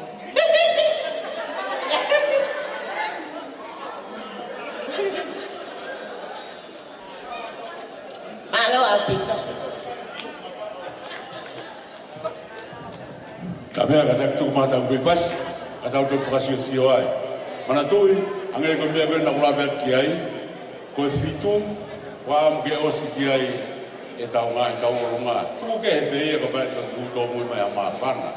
Kau angai fahamu hebe ai itu yang ngasih etau program ke hokat biar ke baru, kita ibu mau bahaya ke ini. Kami DJ, hai biar mau apa be, atak.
Ina Moimoi. Te ukole ke Fanga ke tala malu e whanua mo i Latu. Kai tuku mua ke hawa ki. Whakamole atu na ako paki I alo tine. Te lia. Pe kau nofo I aku moli ka fuhala. Ahoni, ko Fanga he aho Halamehi. Tuku pe mua ke whakahoko atua. E kutuu mo I whiwhine whai aho. Ko au, ko e kuhingoa ko talahiwa hi kuki moana tō masi. Pea kuma lele mai mo e ma family. I he loto mawhana, mo loto ofa, ma mao ha ofa lahi atu ke te koe Halamehi, mo te lei mo kote.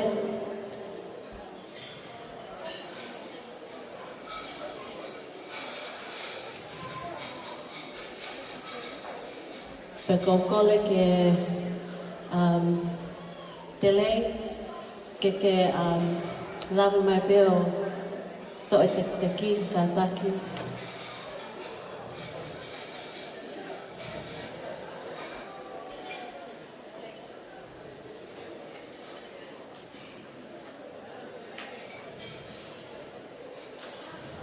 Kaki ia he mea mau ha te pē mau ofa kia koe te lei mo kote mo family koe e pē mau. Alo, alo. Fu, o tapo hania e ona I o mea mo apa.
Koe te horo,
ko mau mari mai ka mahi programa ye bafini tu ke be ko pai to kia ha te me to Moimoi yang ana yang ya o ke ke ka o fe ma pana ye pe ka mari ko ni ke o wange ya kia Halamehi ange ko me de ora be ke ani nai ko ni ki ko maro na ko ani nai ko ni ko ma ia o pa ni mo tau se de o matua ko e kurea tuku e pia pini ko ia pete ni ko ha tu pa ia tani ki ko maro ke tu tolu e ko fa nga mari e mo tai mi ka mo la mai ke tau ka nga pa pia pia e pa ta ai ho sia ko ia ma mai le ko ia ni mo ui ko le au sia e tau ta ina o ta o ta ha ko ia ko fa nga mari e ni e tu ko ia ki a Halamehi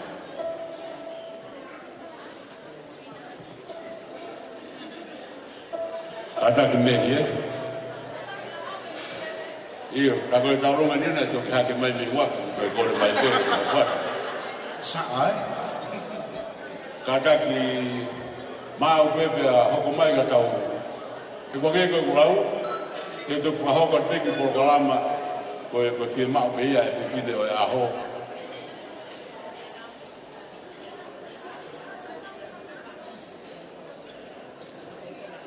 io mu more ko e panongo kolo amore ka pauna ke fatoka ngai ha ki telefoni ko telefoni ine iki ko ni pe kataki o vai ro mai be ko mai ko telefoni na Paradiso pe ia me ofa e wat ko ni ko fatonga e ko pula fruti e maro ko ia eke mau pe tau lunga hoko to ta me be tau ko fasi TJ ko ta be ke tau ki anu kiai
Sai mo kana ke o ki marolo hi.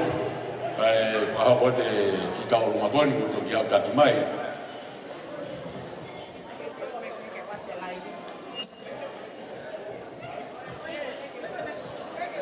Tulo. Ko le mua ke u toho ai whainga mali koe ni. Ke whai ata ki mawhana koe ni. O kusaya ke whoki e te kaunoa ia, i e te tautu noa. Ko tangu e ku tautu me whahai koe, koe whahai whokoe, koe whahai malo ia o ko te mani. Pea ki mua e ku ki whai whatongia, ko loto pe ke whakahaa tok whonga. Ko pingoa, ko popua, afungia, tamane. Ko e kulele mai, me i loto la paha, api ko homa tala. Pea mo e kolo kakala. Ka kou manako tangata ki toko mololo. Ki e whoha lahi pe o poto. Ka koe whoha koe tu, koe whoha tala bo ta hape, o kou mali koe ia. Ka koe ahoni, ko waspahi au he vai haka ki e ka toko mololo. Ko tuu au he ahoni, ko tau ke te koe ni ko te rei. Ko ku whaunga ki a te rei, ko pipiena e o tupu ai a te reisia, ko sisi i a pete la o tupu ai. Whaele e pipiena si one taria uli, whaele e pete la a afunia, whaele e afunia kolo aenga ko takataikia, whaele e soane taria uli a lucia, ko whae a te rei. Ko tui pe o tonu te rei, Ai au lahi e kui a te rei, sisi e kui. Pakoe a honi, kou paki mo e toki pe au. Kai ke koe toko mololo au. Iwi. He koe, kou toko whatonga ngai hake, o kai ke i hele hako. Hako ko Michael Jackson mi, loto la paha. Pakoe fio o kau la paha he. Pakoe tupe mo meniti koe ni, koe whakafofonga aku, ho mau hako. Hako koe o Michael. Ko ira, ko kore pe au ka te rei. Te rei, me a mai ki mua o whai e tau tau o lunga. Te mahino koe Michael koe, laka waki he. He gulahi e tawai haka te tau toko mololo, kai ngalo o takolo, hao. Pea ko ia, ko kore ke tamai whoko o ako pote. Pako kore pote tai mai whasko e oi pak moi toi. Malo.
Kore ke u Fanga mai tala whapapa tape ko osi whahoka te moani.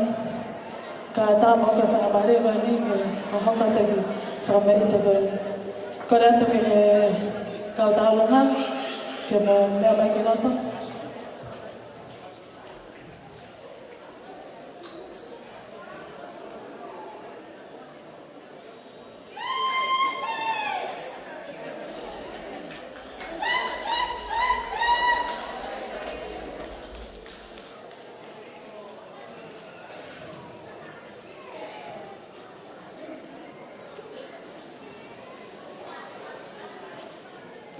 Koe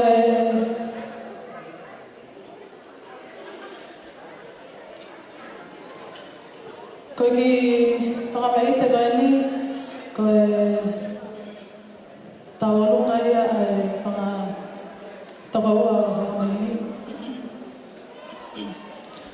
Pea peheke ki makapuna o e kalata pea mo piripirio. Koe tawarunga koe ni Halamehi, e ki hame ai mao, masiba hamanima. Ke whaakawa ke whatongia o ku hiviri ho maulota ke whahake te koe ahani. Ka o ku lototo e whaki whanau koe ni ke whahaka whameite I loto haunga koe kau I ki tahine mai ni. E wha ngahi whaki whanau koe ni. Pea, I hene pehe Halamehi, te ke si tahupe ho mea anga, koe tek-teki, pea moe whangaki I wewe koe ni I loto, o mau loto pehe whaki atu ia, mahe mau whae ko Teresia. Koe ki tek-teki ki whanau koe ni, koe pehe ki whanau me he mei haatafu, te kawa ki haatafu e ahoni, mo kolo kakara mo toka te haatafu tō tahpea. Koe ki tek-teki masima koe ni, ku whaki atu e mai mau whae koe ni, ko Teresia, e tola wafe, o whape e hoka te ki a tola koe ni, ke alata I pea Miriami mo Jason o whakahela e koe e tai mo toa, o mau honga ia koe ofa, pea moe tauhi, kai peheke ngai angonaki, o kuke e whakahoko, a teke mau tō whanau, kai pehefo ke mau whaegon o seini, ko loto peke kore ke mau whaegon ni, mo mea mai ki loto.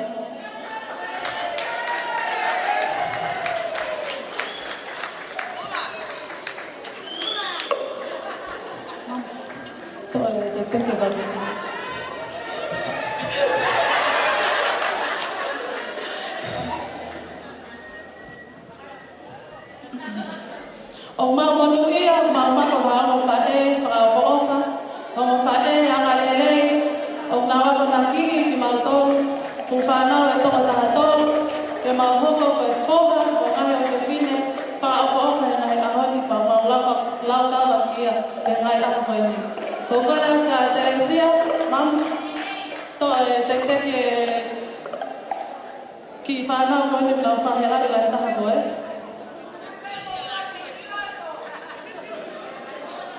Teti, pas-pas pakai punya.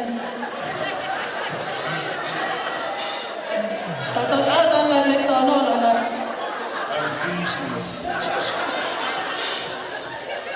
Kalau tu ke to mai kiwe me ko ini ka ata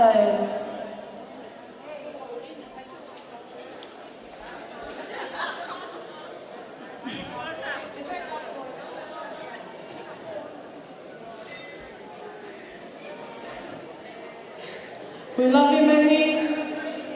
Thank you for everything that you've been done for our kids. We appreciate it. We love you so much. Malo.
whāle kia na nai ange.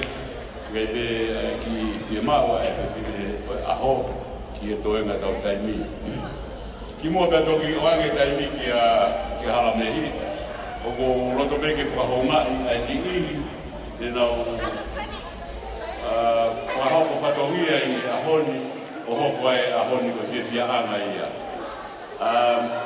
Before the night is over and we leave from here, I'd like to take this opportunity to recognize and thank some of the people who have made this available and make this night a joyful night for us.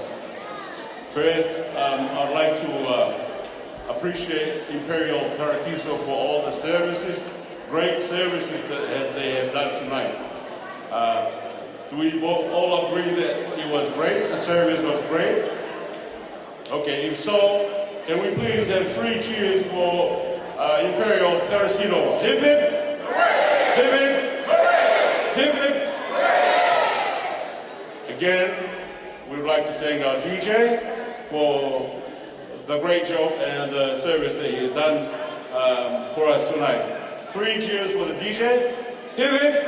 Hooray! Hip hip! Hooray! Hip hip!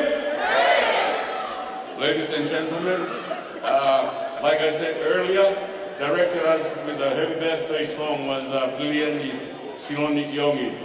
Like Liliani Koku Kaufusi traveled from the States, Liliani traveled from New Zealand to celebrate and make this day a special day for Halamehi. If we can please all keep the band and Liliani 3 cheers, please. Hip hip! Hip hip! Hip hip! Last but not least, can we please give 3 cheers for the girl of the night, Miss Halamehi Kaufusi, for all that she has done and for being an obedient girl to her parents, and that has brought us all here tonight.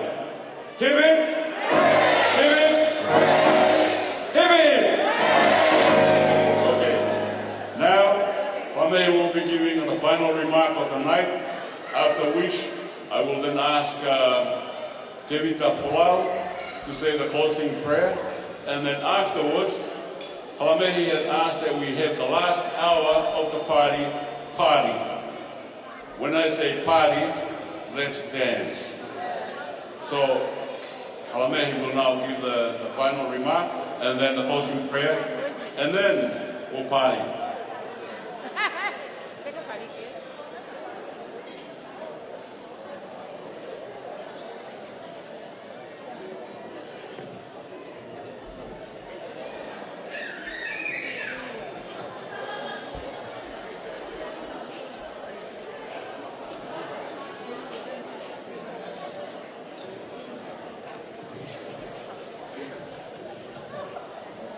Hi everyone. First and foremost, I'd love to give my thanks to our dear Heavenly Father for blessing us with this beautiful night. I'd like to thank Him for bringing us all here safely tonight.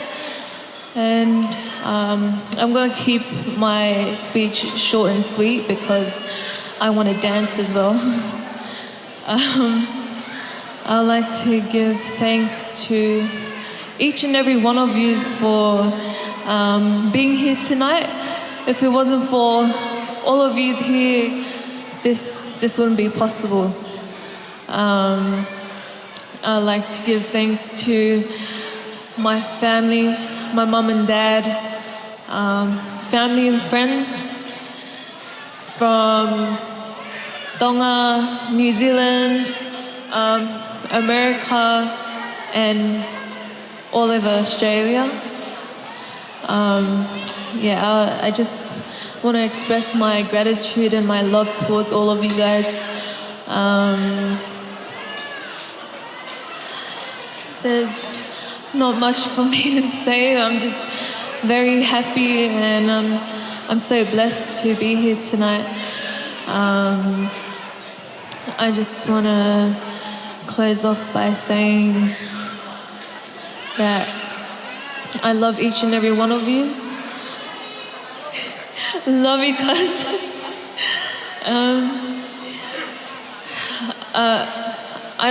I don't have the words to explain how I feel tonight. I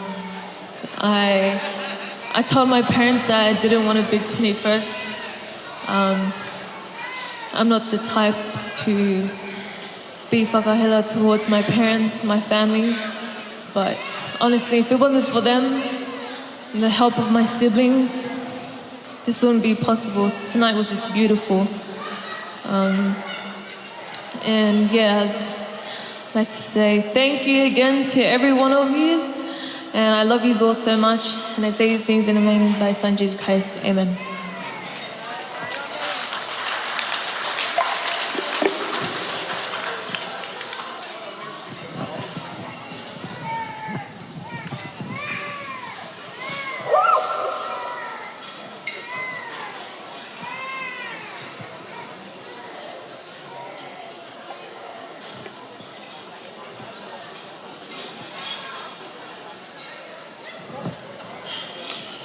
I tau lotu, e o tua mafi, koe mau tamai whakahewani a whiona. O mau whawhetai, koe mau whakamalo ko a whio. Koe uhi koe taulamahao, koe moe tauhi. Koe tāpua ki kulawa, nei lava ke mau mau e whiawhkoini. Ke mau whātātaha mai ai koe whāmiri, ka inga pe mai maheni. Koe uhi pe koe whakamalo, ki o awhio, koe tauhi mo ui ko ke whahoko, ke taha e mau o whewhine i whiawhkoeni, ko Halamehi. Ka mau whakawhetai ai, koe uhi, koe tāpua ki koe mau i ahakoeni. O mau korea koe uhi, koe tō taha koeni whine mui koeni ko Halamehi. Ke kei whai pe hono tauhi mei langina. Ke kei lawa peke ke tāpua kit, pa ke hinoi i tō tahani, ke ngahi whaunga pa mo ngahi hala, o tō tonu mo tāo pa mo awhio. Kore ha tāpua kuma kehe, a mai e siongo mātua, po te mani ka mata reisia, koe whātongia ka whakafu, ko whoki ka teki naua ko mātua ke tō tāne. Pena ki maua e pei haivi, wa mālohi, whātua sino kai tautau te whito, whalau mārie, ke tōnga ia ke tō tahani, mōhia i he whaunga o kutau pa ko awhio. O mau whamalo ko awhio, ko hika ngahi porokalama ko tā pēnei lawa ke mau whahoko i e whiawhkoeni. Koe toenga o e whiawhkoeni pa mo ne ngahi porokalama, o toi ke hanga mai. O mau kore ko awhio ke kau moho awhio i ngahi porokalama o tā pē. Ke lawa ke mau whahoko ngahi porokalama ko ke mau whiawhia ai, ka hoko ko ha mea ke whangana ngahi ai ko awhio. Ka mau ka whoki atu e whiawhkoeni, ka taki mua malu e mau ngai vei hala, ke mau whanonga atu ai, lawa ke mau whoki, ke ngai whitu una mau hap me ai. I longa ngai mea, koe ke lawa ke ausia he mau lotu vai vaini. E whao lotu peho awhio, koe lotu ia pa moe hū, pa moe whakatau wholofola o mau ohaki ko awhio. I he loto mau lalo moeni, pe he wafa o alo ko sisuka raisi. Amen. Malo pitu, ange pe koe ne ulawe ki ai. Taimi koe ni ke DJ me tā mea, tau hopo atu, pea ka mou ka mātuku atu, ka tak, ka pauku ke hua kawa ia, a polisie whahai koe, aro tautare ke toka aro he moni te au malere. Pea mo whauri tokanga te ria nā iai ha, painga tā e hoke a tā. O whaatu, o whapena mou pe pia e poni, lewe e malanga kau te tau atu, malo pitu. Yes.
I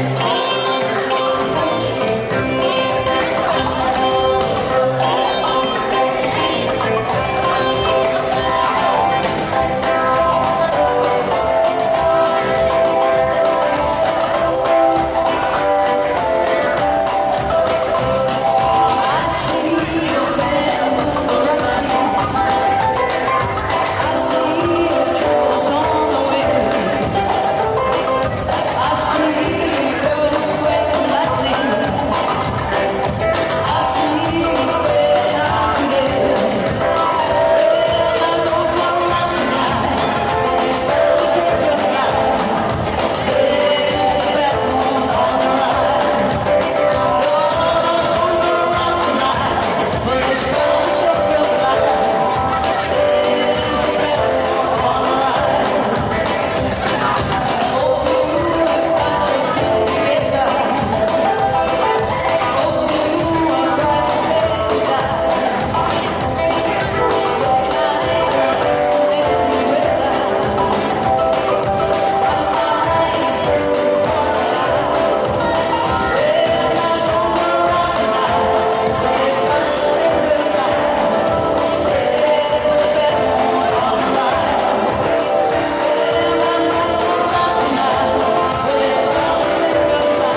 Oh, I can take it. There's no wonder why you had to go.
Oi mai kaina family mai mai.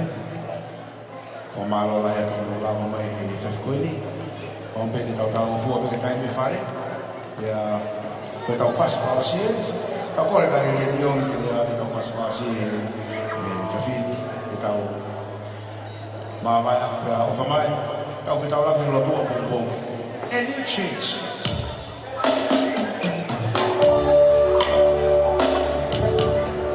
Override.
Manatui, fasesha ki faya galot ku ofia ku ke ka koya bongo ke lawa ka pia. Pagi bawa pau ke ki bawa galot ku di kalang ki ko au di marang ai. Malo